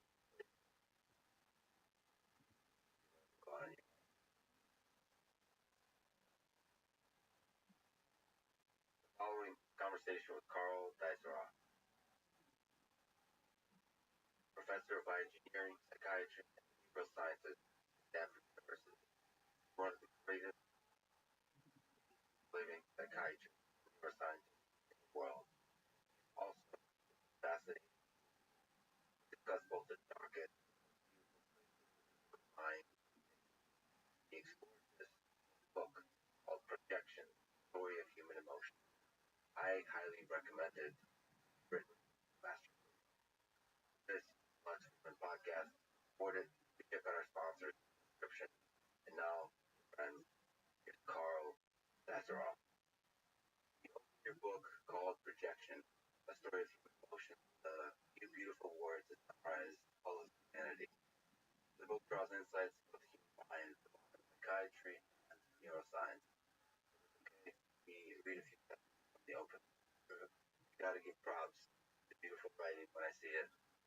Quote, in the art of weaving, warp threads of structure, drawn, anchored at the origin, creating a frame, crossing fibers, fragments, woven, projecting across, advancing edge, warp threads bridge, formed past, bracket present, yet featureless future, yet featureless future. Well done, well done.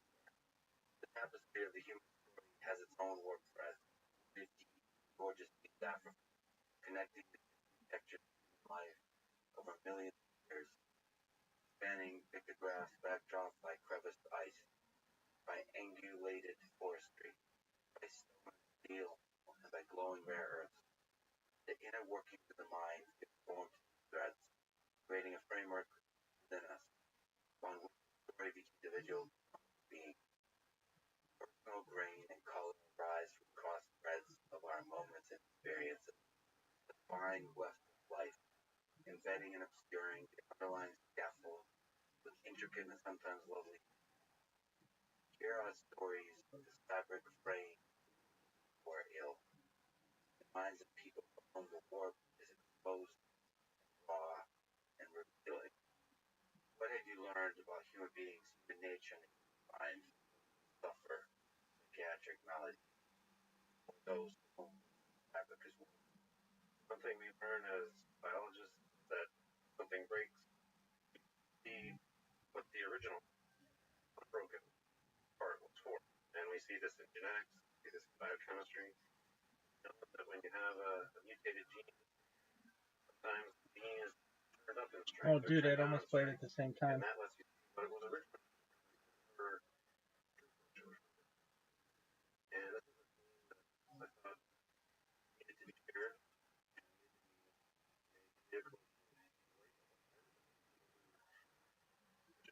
Think about care about care for the suffering, have disorders, face challenges.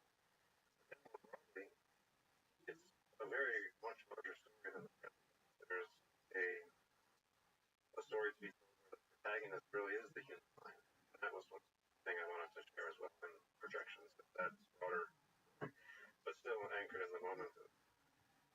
patients, people experience.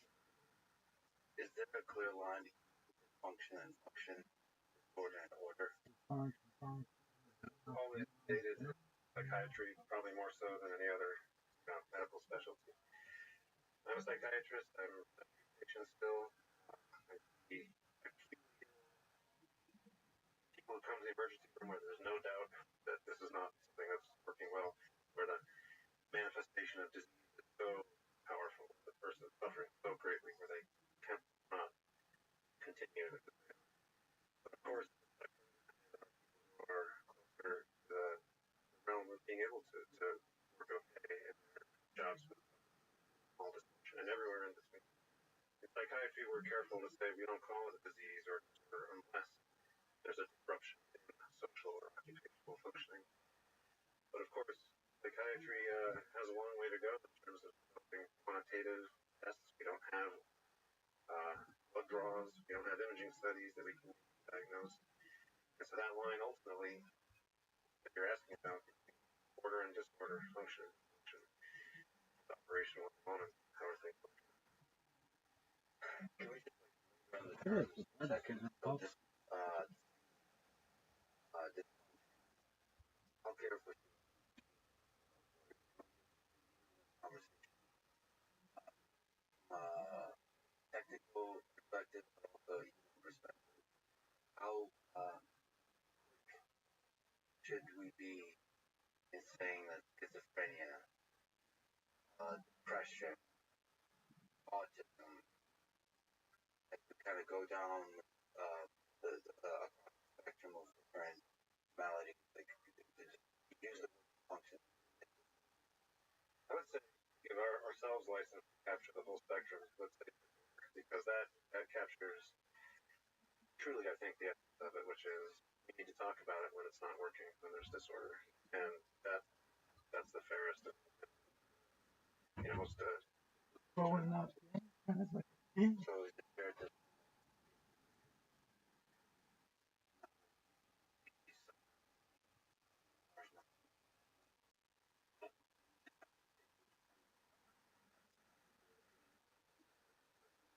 you look at the numbers, there are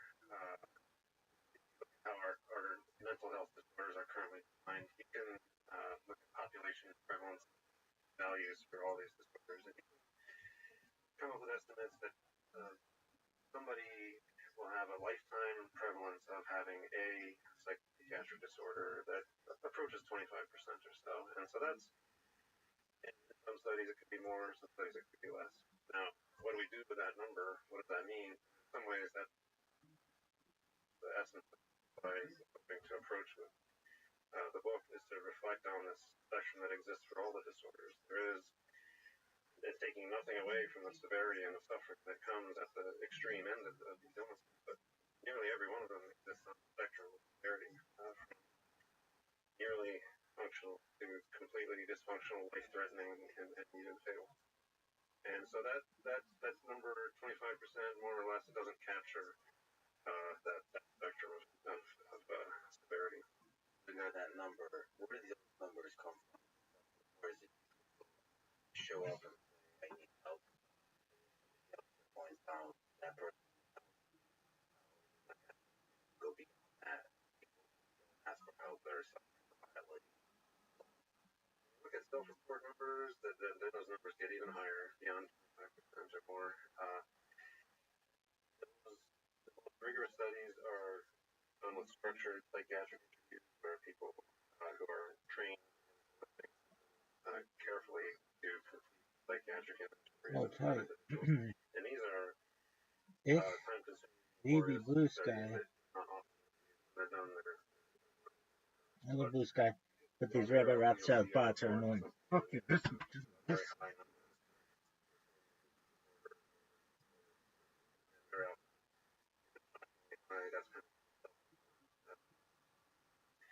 That's another issue that we have. Again, take nothing away from the severity and reality and biological nature of these disorders, which are very genetic. We understand these are very biological. Yet we lack right now the lab tests to make the diagnosis. But we'll talk about just how biological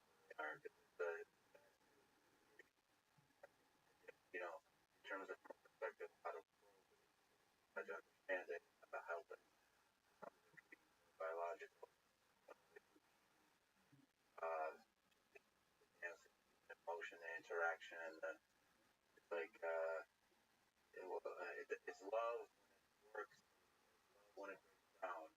Biological, or is it something else? So we're gonna talk about it. Let me just like linger in terms of disorder. What about you know that sort of cliche saying like the madness and genius, they kind of dance together.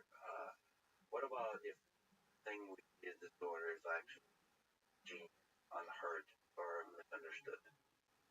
But here again, the numbers help us, and here's where being rigorous and quantitative actually really helps. If you look at disorders like autism and bipolar disorder and eating disorder, anorexia nervosa, for example,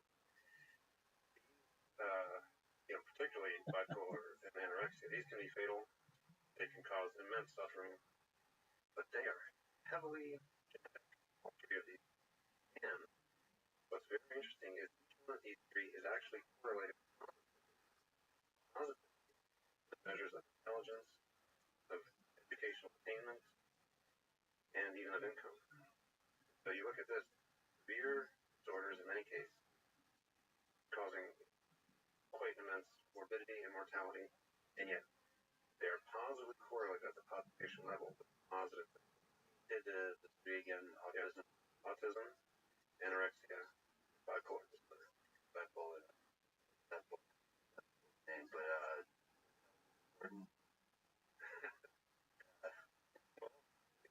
people get into trouble when they think they're smarter than they are. I will say that. I don't know. And like in the deepest meaning of that statement, I think ignorance is bliss. I'm a big fan of Pushkin from the Idiots and Alyosha from Brother Karamazov. Optimism, naivete, but I think it's a kind of intelligence. The inability to reason sort of about the mechanics of the world, but instead kind of feel the world. Like that's one of the paths to happiness. How much do you think feel comes up all the time?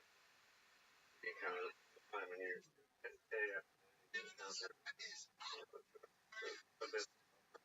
How much do you feel? How much do you take abstract?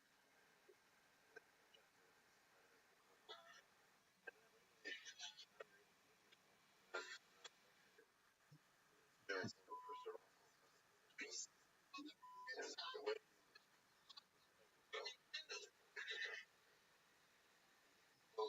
way like to the class college, I read something that might have been I probably got an A in that class, and probably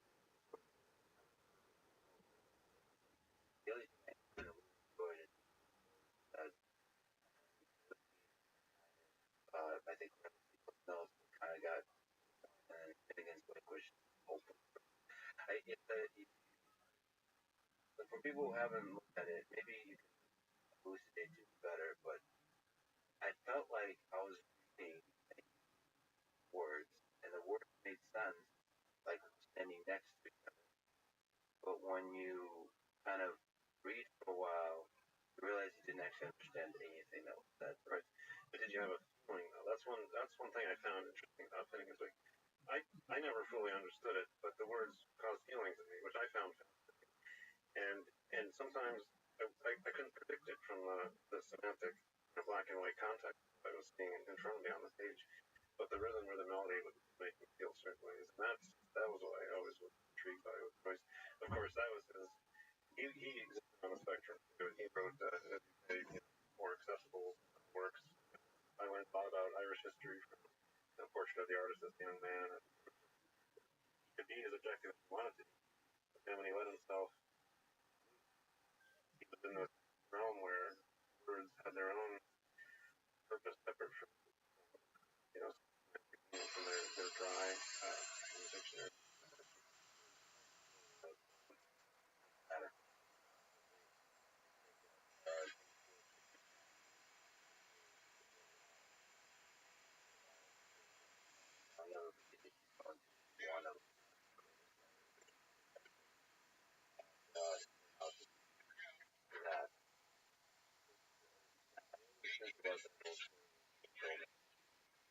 because I have a lot of people, including myself,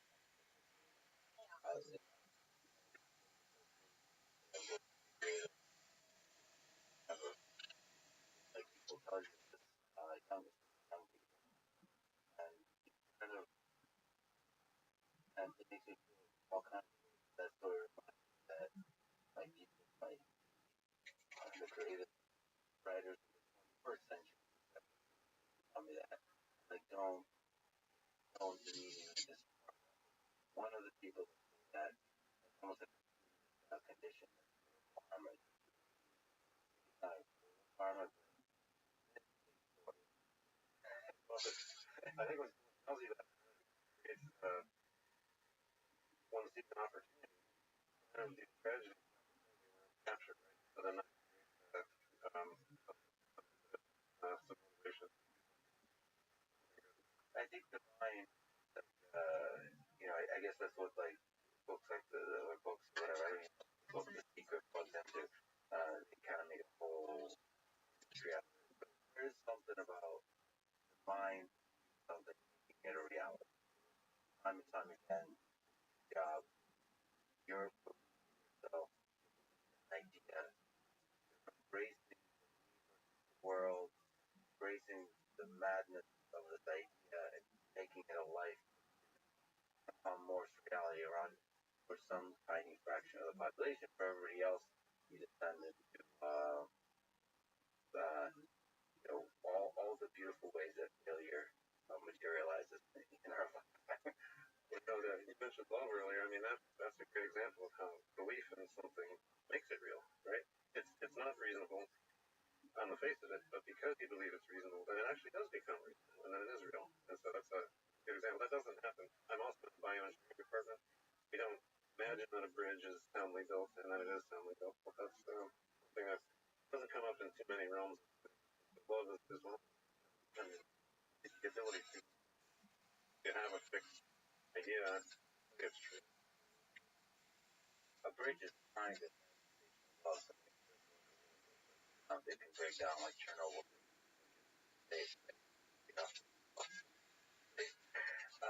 But I'm going to get great. I think, correct me if I'm wrong, you're using 1%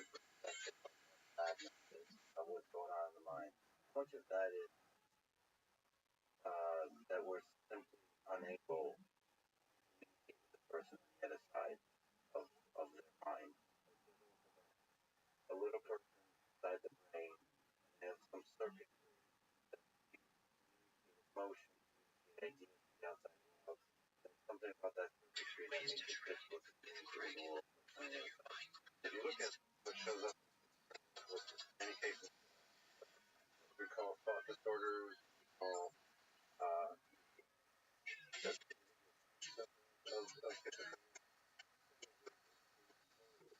and it's cool. Like we talk about clang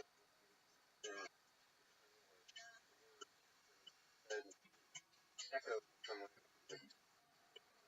that because there's other area sound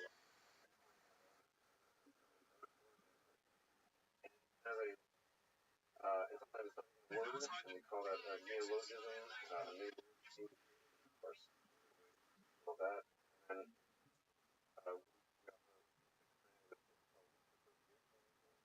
mental processes, of course, full of that where things go off in directions that are not linear or logical, and you can't read this way, I think, without certainly as a psychiatrist can't read it without thinking about it. When we look at families of people, and Joyce was no exception, there very often are people within the family who are on the spectrum. Some have it, some are able to see it from a safe distance. There's an association with schizophrenia and what we call schizotypal personality disorders, where people are not quite in your state of schizophrenia but have some magical thinking, unusual thought patterns, very often family members of schizophrenia. So this points to this, again, to this idea that there is a range, even along very severe, very genetic biological illness that you know like you mentioned a variation of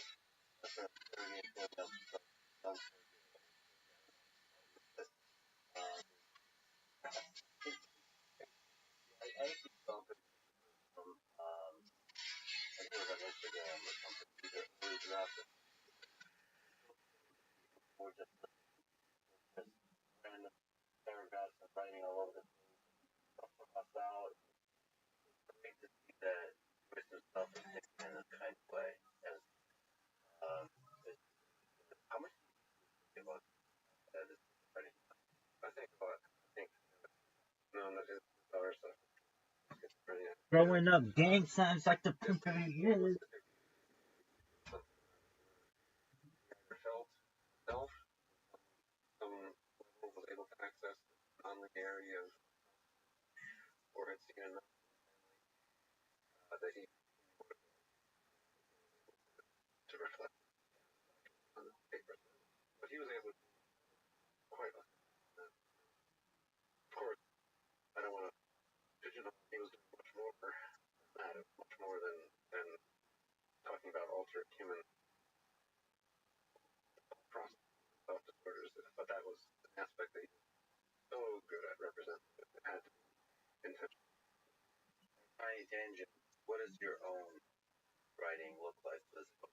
Extremely well written. How many edits did you drink some whiskey and like I'm imagining Hemingway style? It was very different writing. It's really, really well written, which was like I was reading it. It makes you realize I was expecting sort of a science kind of. It is like a you know elucidating something about the human mind kind of thing. But you could also Even probably elusive. write. So anyway, your how many that more structured. Actually, I used a laptop, so I didn't have this sort of beautiful regular typewriter. Right. I did explore a particular spaces of me. I found actually that's well over minute in the hours of the night or early. Yeah, especially the hours. I have a friend who told me that very early in the morning her critic like her critic actually I found the other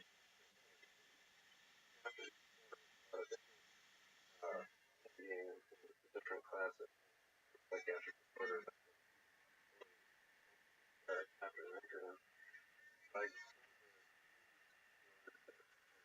style writing that feeling of me very expansive public state where the words come out in a complex and pressure and elaborate try to capture that feeling uh, fragment try to capture that and reach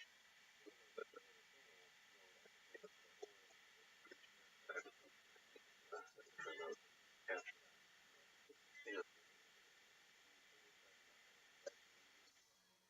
yeah I couldn't turn them off right away I would start by thinking about the person or the people one or two people based on real fiction stories that are put forth symptom descriptions are real they're from the patient of course all details change to protect privacy but the actual description you know, and I would really try to inhabit the state of that person that I knew and that's honestly and I need quiet that's another reason most of drowsy creativity according to Andrew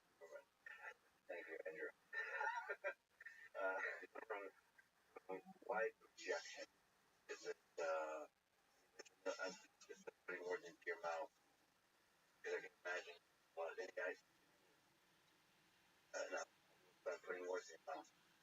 I just you'll know what machine learning, but you do incredibly complex thing, right?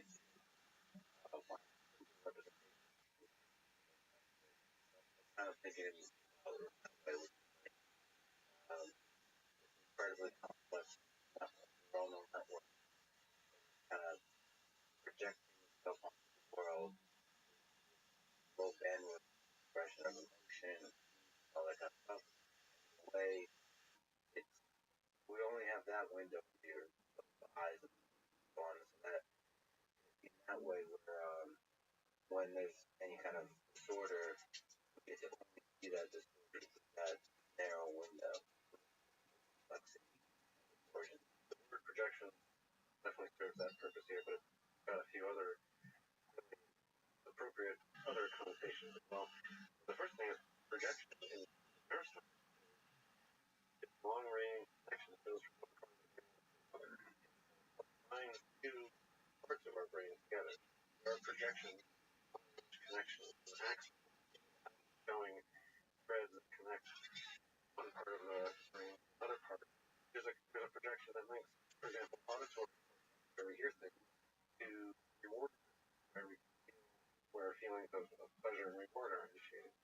And it's shown that if you have reduced connectivity along that, are less able to enjoy these connections, these projections matter. They define how effectively two parts of the brain can engage with each other and together. So that's one you're a nurse projection all the time, and it happens to be optic kinetics that maybe we'll talk about a little later. It works well. Turn on or off the activity along with all the brain, and it's particularly referring to the long range, particularly straightforward along these long range like different parts of the brain, but it works.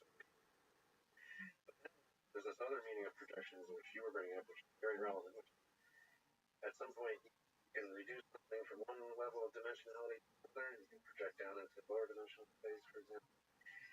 And then finally there's a psychiatric term projections, which comes up all the time, which is we very often will look at our internal states and to understand somebody else, will project them onto somebody else, trying to understand someone else's behavior and make sense of it by projecting our own inner feeling, our own narrative onto them, and that the way to help us understand them better. And we'll do the reverse too. We'll take things we see in the outside world and we'll bring them into ourselves and see how well they map, how well they align. That's called introjection. So projections turns out to be a really rich word. And then finally, of course, the very common sense of it is a projector that illuminates by conveying information across the light. So for English language, perfectly useful. So what's funny is there are a lot of international translations now, and all those rich connotations aren't captured in other languages. So for some translations, connections is used instead of projections. In fact, even in England, the British version is connections instead of projections because apparently projections doesn't have the full connotation that I was told. Yeah, to sacrifice rich ambiguity of the connection. Connect.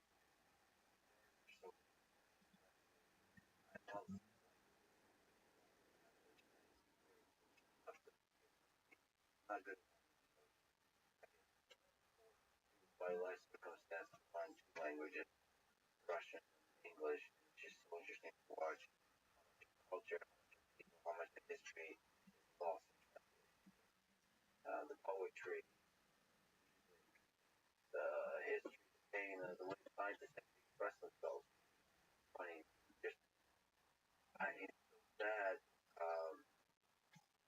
to see how much brilliant work that was written in Russian, the whole culture of science, the Soviet Union, that is now lost.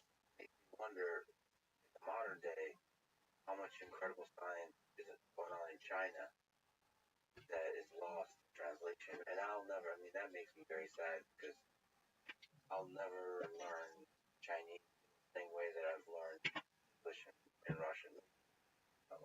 stuff like that, people are like, well, there's still time. Yeah, that's fair. That I think 21st century, both China and U.S. will have very important roles in the scientific development, and we should actually bridge the gap through language, and that means English. Also learning Encourage people who can do that. Nabokov, for example, writing English beautifully.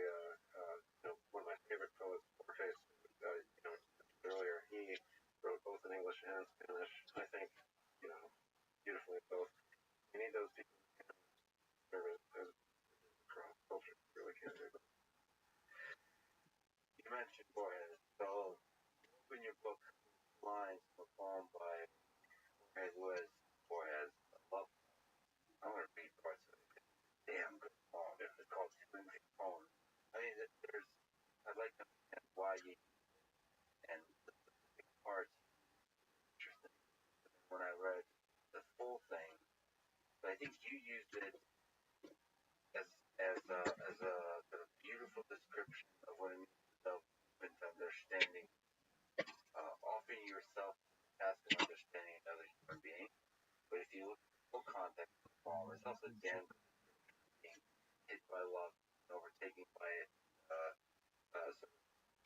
and trying to figure out how to make sense of the world now that you, but it says a bunch of things about chatting significantly with friends and all those things, and then the poem reads, is this the moment, I guess, universe where people fall in love? Maybe I'm reading this, but it doesn't matter. Again, this on words, any word, your laughter, and you so lazily we talk, forgotten the shattering dawn finds the Curtis my profile turned away, sounds that go take your name, the lilt of your laughter. These are the illustrious toys, little memories of clearly. I apologize for my own words, but you should definitely read it. I turn them over in the dawn. I tell them dogs, you stay at the dawn.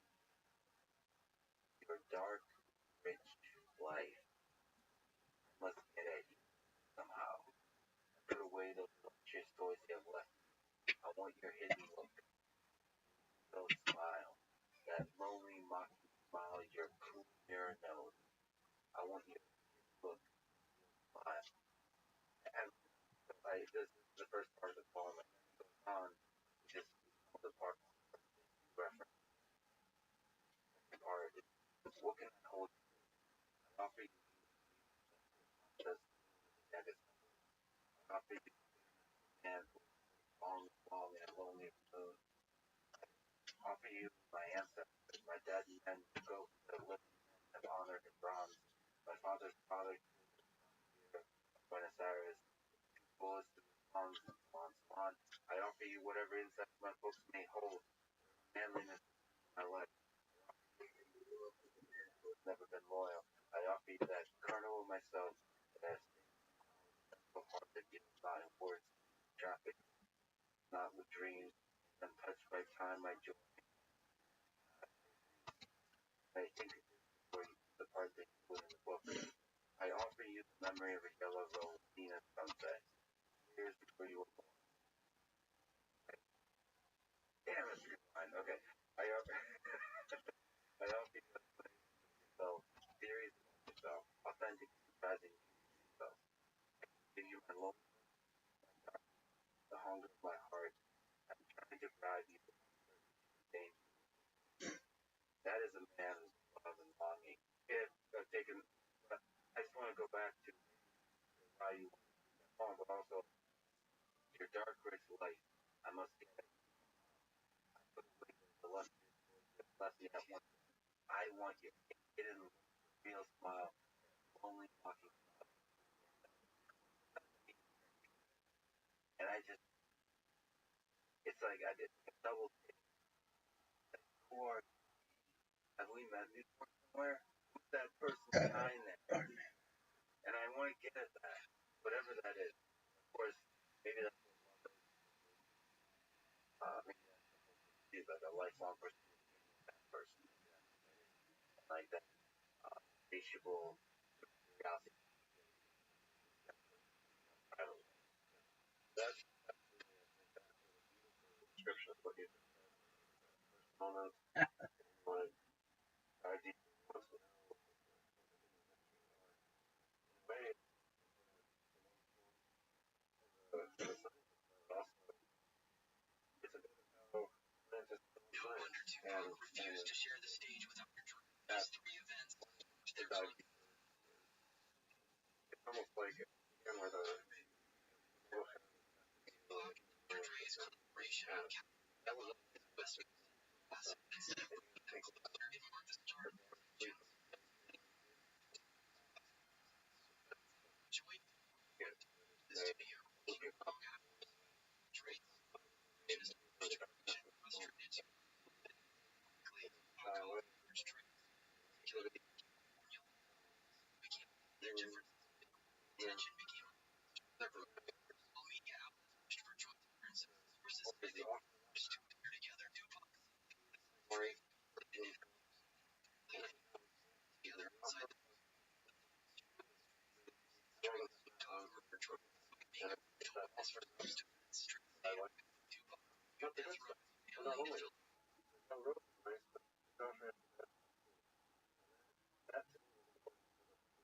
that was offering fun stuff too. In fact, a lot of it, and also one of the personal tip was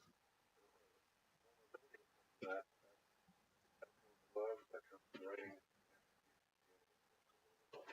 So I thought that reflected what I was trying to do, and I thought it was an epigraphic. Wonderful. Was it can take this, but also out of it. And also in a meta way that was not familiar with the poem, it made me curious of the poem itself for that thread, finding out more. A very particular part that kind of made you want to pull at that thread and then where did these lines? Because I read it, Curiosity of a Scientist, those lines alone, and also the desperate searching, like offering himself for an understanding or connection with another human being. And then I wasn't sure if it was a poem or not, or if it's desperation, whatever it is, and then I mean, I don't know. That's good for me for a while. Your dark life, and then a few. I mean, those are. I mean, using. You're the worst. You're the worst. You're the worst.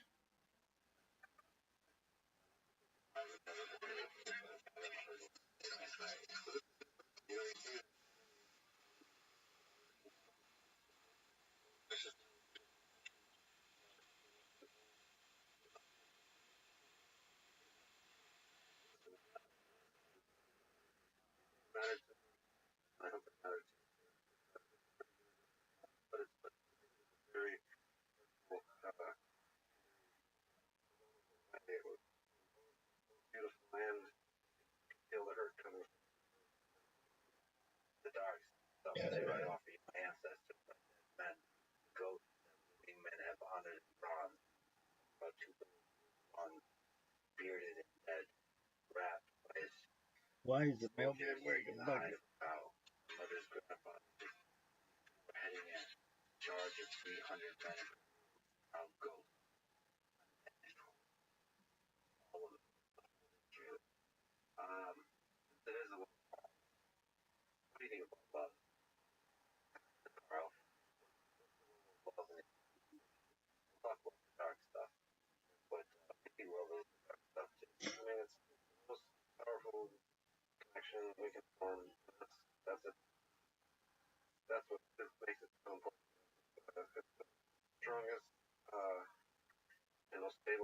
connection you form with another person. That matters immensely. It matters for the human family to have evolved, survive against the odds that we've faced over the years. That unreasonable Oh my, stop this. by virtue of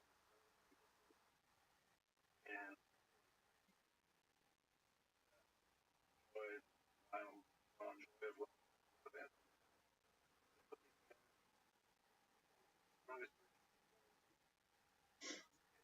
Word, that's what is being, my perspective. It can be hard to capture fairly. Talk about positive once you wrap that together, full honest description of and and so you have to take time to talk about time to takes a book or several thousand cents. I don't know. Did you pull up? There's a video I saw. Yeah, like right here. So can you pause for a second? So there's March and we're together again. Modern Parsons, kind of like a metaphor for Indians and trains, name a more iconic duo. I'll wait.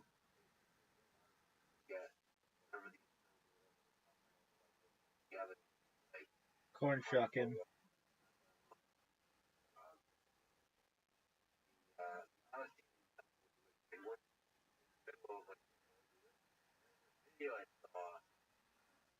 Lonely misinformation videos only range penguin.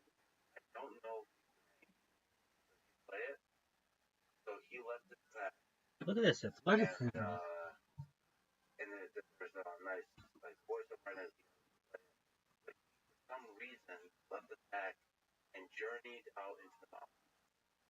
And so the narrator says that he's deranged, lost his mind. Now I'd like to project the idea that he actually so many stories he can think of. Returning to his homeland, outside of journeying out into the unknown, maybe able to discover something greater than the tribe. Might be looking for a lost love. Why is he deranged immediately? Why is he lost his mind? Anyway, but people should look up this video because to me, it might be the only who emphasizes it. It's such a nice kind of both a picture of perhaps I can't pussy poppin' power bomb. Is that like a oxymoronic? No one knows. The foxfire.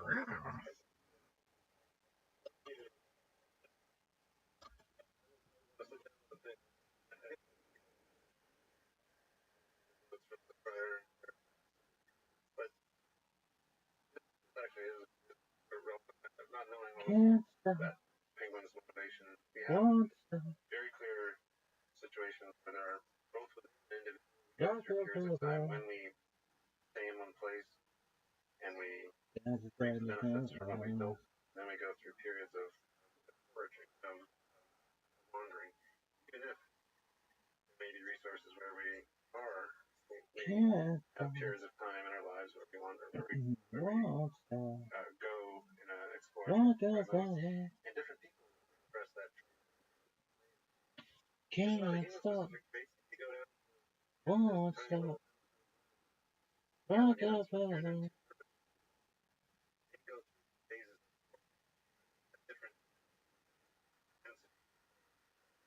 Can't stop. Won't stop. Rockefeller. Can't stop. Won't stop.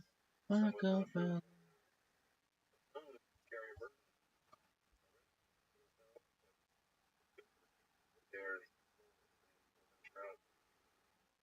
Migration patterns that different species are into turn out to be really good.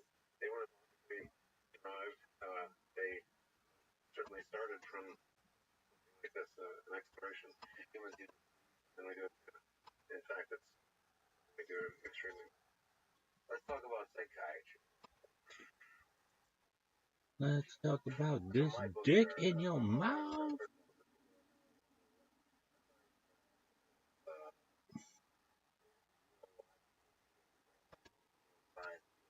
You're also a great psychiatrist. I will not old, but when I was younger, I did psychiatry. Are you Mr. D's? Who? Mr. D's nuts. Can't stop. Won't stop. Rockefeller. Can't stop, won't stop, Rockefeller. Oh, fuck. Girls that love us. Ever. Dude, don't give me that bullshit.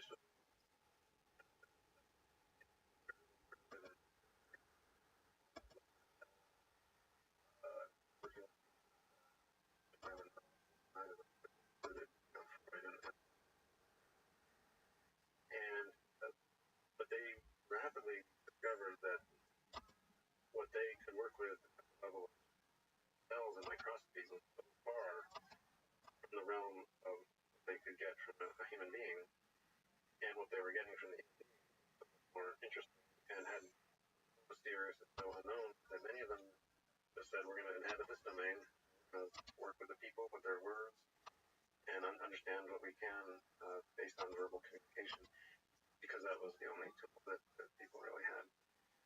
And that was a very important step for the field.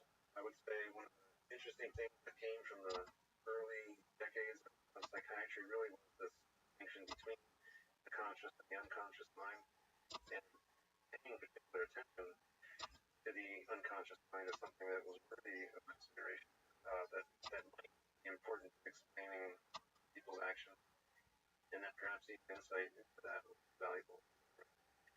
And out of that, psychoanalysis became a practice that was not always focused on. Please verify your email. No one gives a shit. What is it?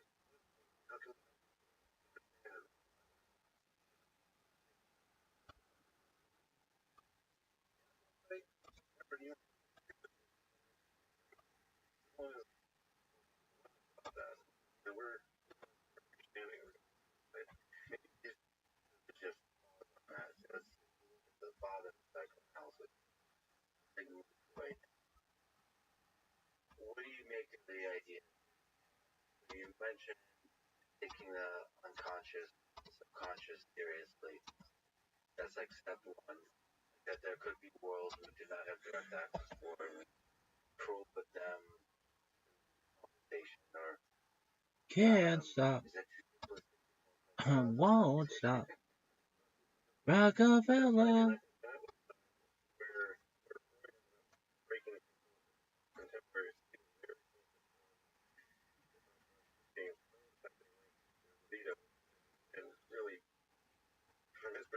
Girls that love us.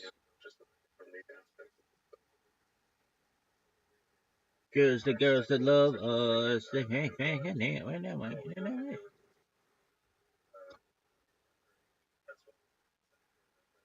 Girls that love us.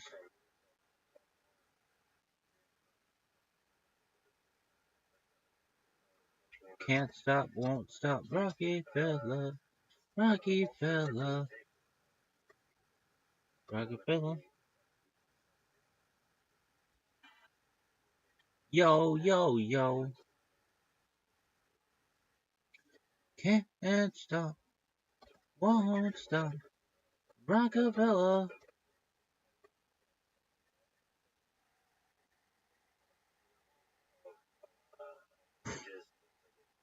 Look at this. Let us. Can't stop, won't stop, Rockefeller. Down to desert dog.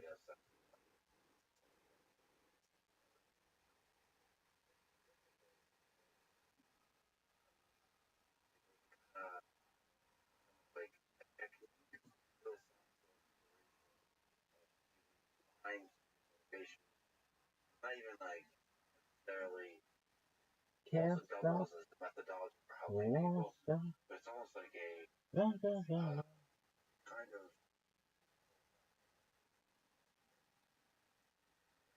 There's a girl that loves.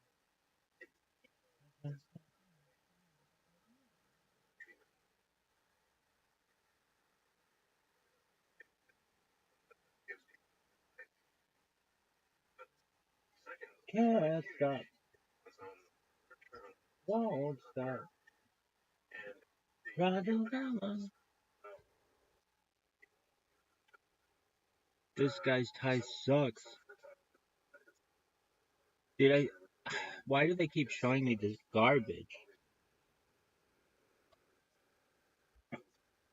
Can't stop. Won't stop. Rockefeller. Can't stop. Won't stop. Rockefeller. Can't stop. Won't stop. Rockefeller. Rockefeller. Can't stop. Won't stop. Rockefeller. Wiki wiki. Wiki wiki. Oh. Can't stop. Won't stop. Rockefeller.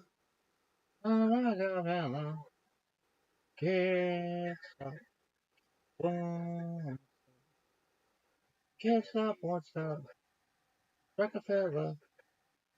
Can't stop. Won't stop. Rockefeller. Rockefeller. Can't stop. Won't stop. Rockefeller. Rockefeller. Can't stop. Won't stop. Rockefeller. Rockefeller. Can't stop. Won't stop. Rockefeller. Rockefeller. Can't stop. Won't stop. Rockefeller. Rockefeller. Can't stop. Won't. Rockefeller. Wicked. Rockefeller. Can't stop. Won't stop. Rockefeller. Rockefeller. Can't stop. Won't stop. Rockefeller.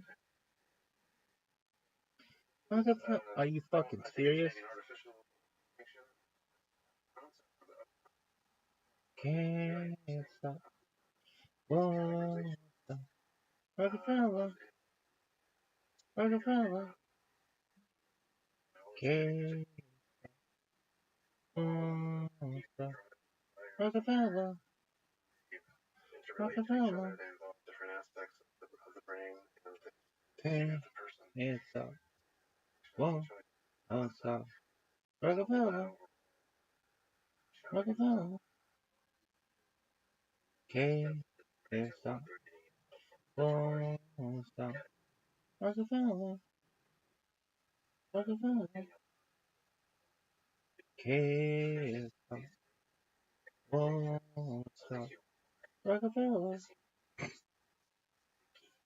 Rockefeller. Can't stop. Won't stop. Rockefeller. Rockefeller. Can't stop. Won't stop. Rockefeller. Rockefeller. Can't stop. What? Won't stop. What? Rockefeller. What? What? What? Rockefeller. What? What?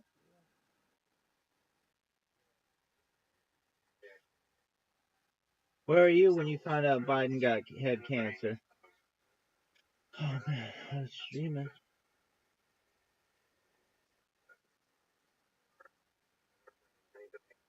And when we try to predict action will be taken by now to address this question, where does the choice arise? Where does City 9-1, son. City 9-1. The Foxfire pimp. The Foxfire pimp.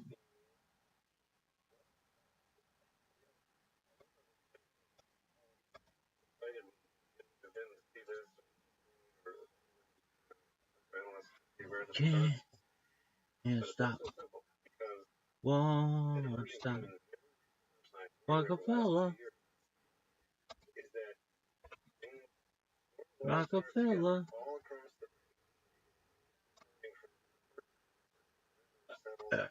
Pardon me.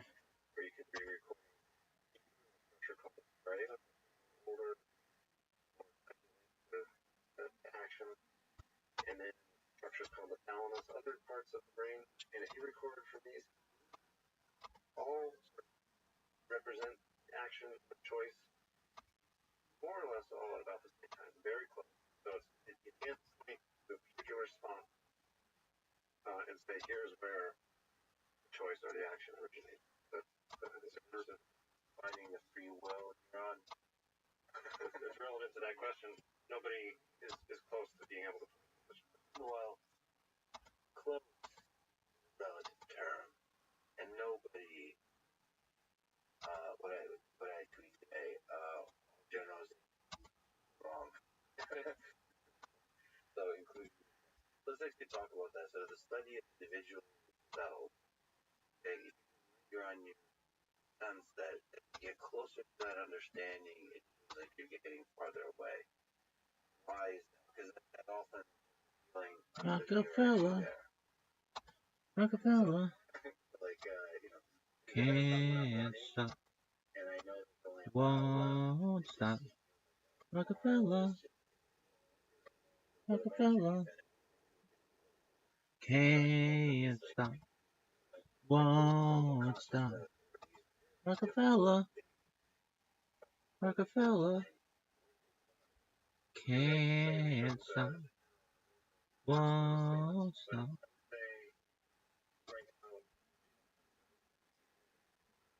Rockefeller. Rockefeller.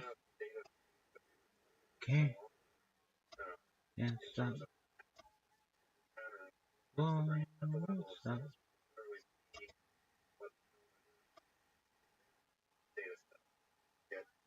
Rockefeller.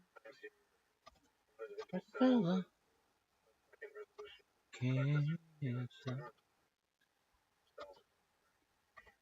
very rich that we wanted for a long time, yet doing these not led Won't understanding of stop. truly where action Rockefeller. in terms of Rockefeller.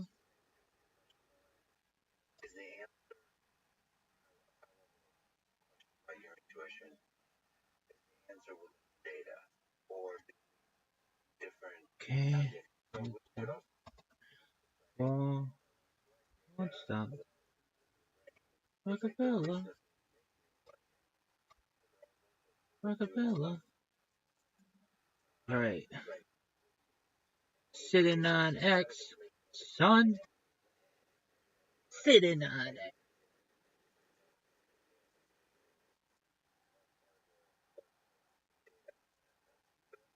collecting data about the brain from truth in machine learning annotation that learning truth on before you look at the best complexity of the human mind. So given the data you look at, the answer for the origin of the mind.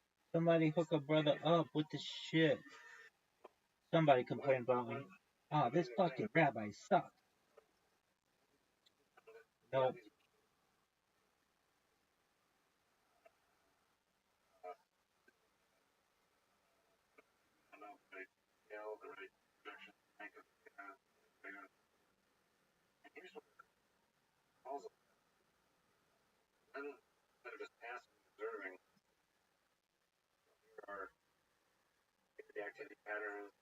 choice made by the animal. Can't stop, won't stop, Rockefeller. Girls that love us. How that affects very valuable. Just now getting to we can apply these. The account has been suspended. Don't fuck you.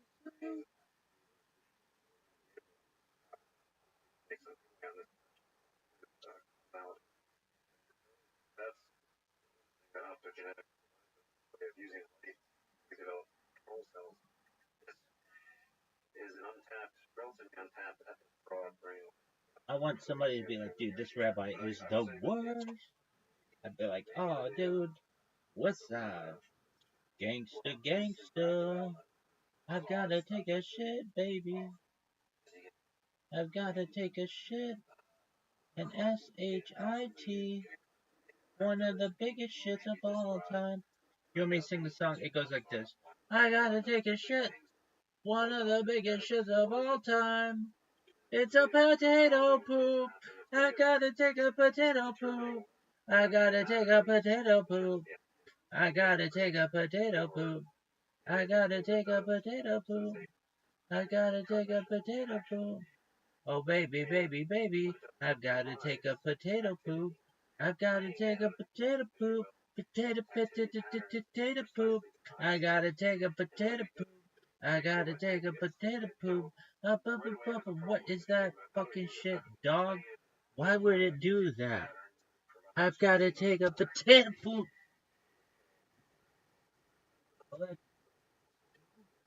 Why not, baby? Brain, mice,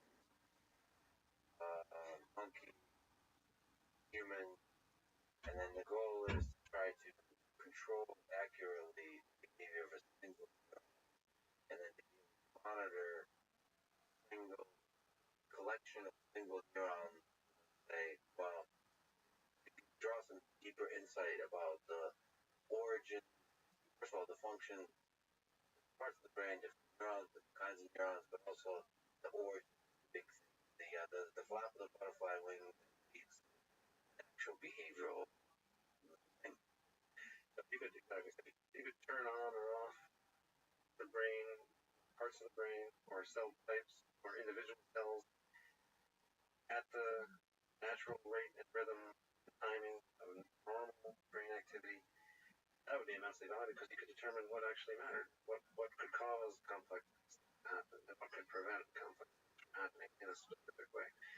But right away, you've got a problem if you want to do this, and neuroscientists wanted to do this for a long time. Francis Crick of double helix DNA fame wrote a famous paper in 1999. Got interested in neuroscience later in life. He said, what we need in neuroscience is a way that we could turn on or off the activity of individual types of neurons in a behaving animal. And he even said the ideal signal would be light because it would be fast, it could penetrate through the brain to some extent. And he had no idea how to do it. This would probably be very far-fetched, but it would be a good. And so that's what you're actually saying. Like, if you want to do this kind of thing, and you can imagine, how do I get inside the brain? Pretty difficult. And even once you get in, it's hard because all brain cells are electrical. All neurons are electrically activated. So if you wanted to use electricity as what you put in, you won't have any specificity at all. You have an electrode, a wire, and you put it in the brain, you send a current through it. All the cells near the electrode will be stimulated. It's like trying to control fish by spraying them with water. Yeah, right. Because there's already a lot of electricity going around anyway, and you're adding more. But there's no specificity even among the different kinds of cells either, because all around the wire that you put in, there are going to be so many different cells doing totally different things. Many of them in opposition to each other. You know, that's one way the brain is set up. There are parts of the brain where neurons side by side are doing completely different things, maybe even agnostic to each other. you do? How do you play in activity with any kind of specificity? Well, what you do is, what we found is what you can do is make some cells respond to light. Now, normally, no cells in the brain really respond to light. They're not built for that. No reason for them to respond to light in there, which is a great situation to start with, because any light sensitivity you can provide to some cells would be a huge signal of the noise. And so that's what we do with optogenetics. We take genes, bits of DNA from microbes, single-celled organisms, and these single-celled organisms, like algae, they make little proteins that sit on the surface of their cells that receive light, capture a photon of light, and open up a little hole in the membrane of the cell and let charged particles, ions like sodium and potassium, flow across the membrane of the cell. And that, these algae and bacteria, they do this for their own reasons, because that helps them move, it helps they can use energy. But that's a beautiful thing for neuroscience, because movement of ions, charged particles across the membrane, still is exactly the kind of electricity that neurons work with. So if we can take the bit of DNA that encodes this beautiful protein that turns light into electricity from algae, and if we can put it into neurons, but not other neurons, we can do using genetic tricks, then you've got a situation that you can shine on the light, and only the cells that have the gene, that are expressing the gene, will be the initial direct cells that are activated by the light. And so that's the essence of optogenetics, is the ability to do that. You get that initial specificity that you could never get with electrode. So let me say that this you recently got the Oscar Prize for this brilliant idea. So talk to Andrew, a friend of yours, a friend of mine. So not to jinx things, but he believes that he deserves a Nobel Prize for this. So I do too, but what my book. Anyway, the thing is, it doesn't matter prizes. We've all forgotten. All of us have forgotten. When the cool idea is a cool idea. It's a really powerful idea. It's actually the origins of it you might be interested in are very. There was a botanist in St. Petersburg named Andrei Fominsin in 1866. He published a paper on the single-celled green algae. The botanist first noticed that they move in response to light. These are tiny single-celled algae that have flagella, so they swim through the water.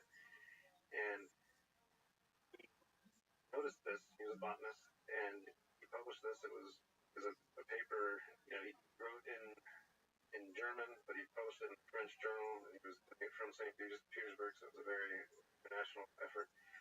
But you have to go back to 1866, and that I like to highlight how far back that discovery goes, back to Andrei. This is it highlights the value of just pure basic science discovery. That always originates somewhere in the European bloc. But I don't think he expected to splice such genetic material from the human brain. The cool things we can do now with modern methods really study proteins. So we discovered some of these proteins that other groups have as well. Dive into their structure, just like the double helix structure of DNA was uncovered with X-ray crystallography. The same method, X-ray crystallography, to see how these beautiful little proteins work. We re-engineer them for all kinds of respond to blue light, we can make them respond to red light.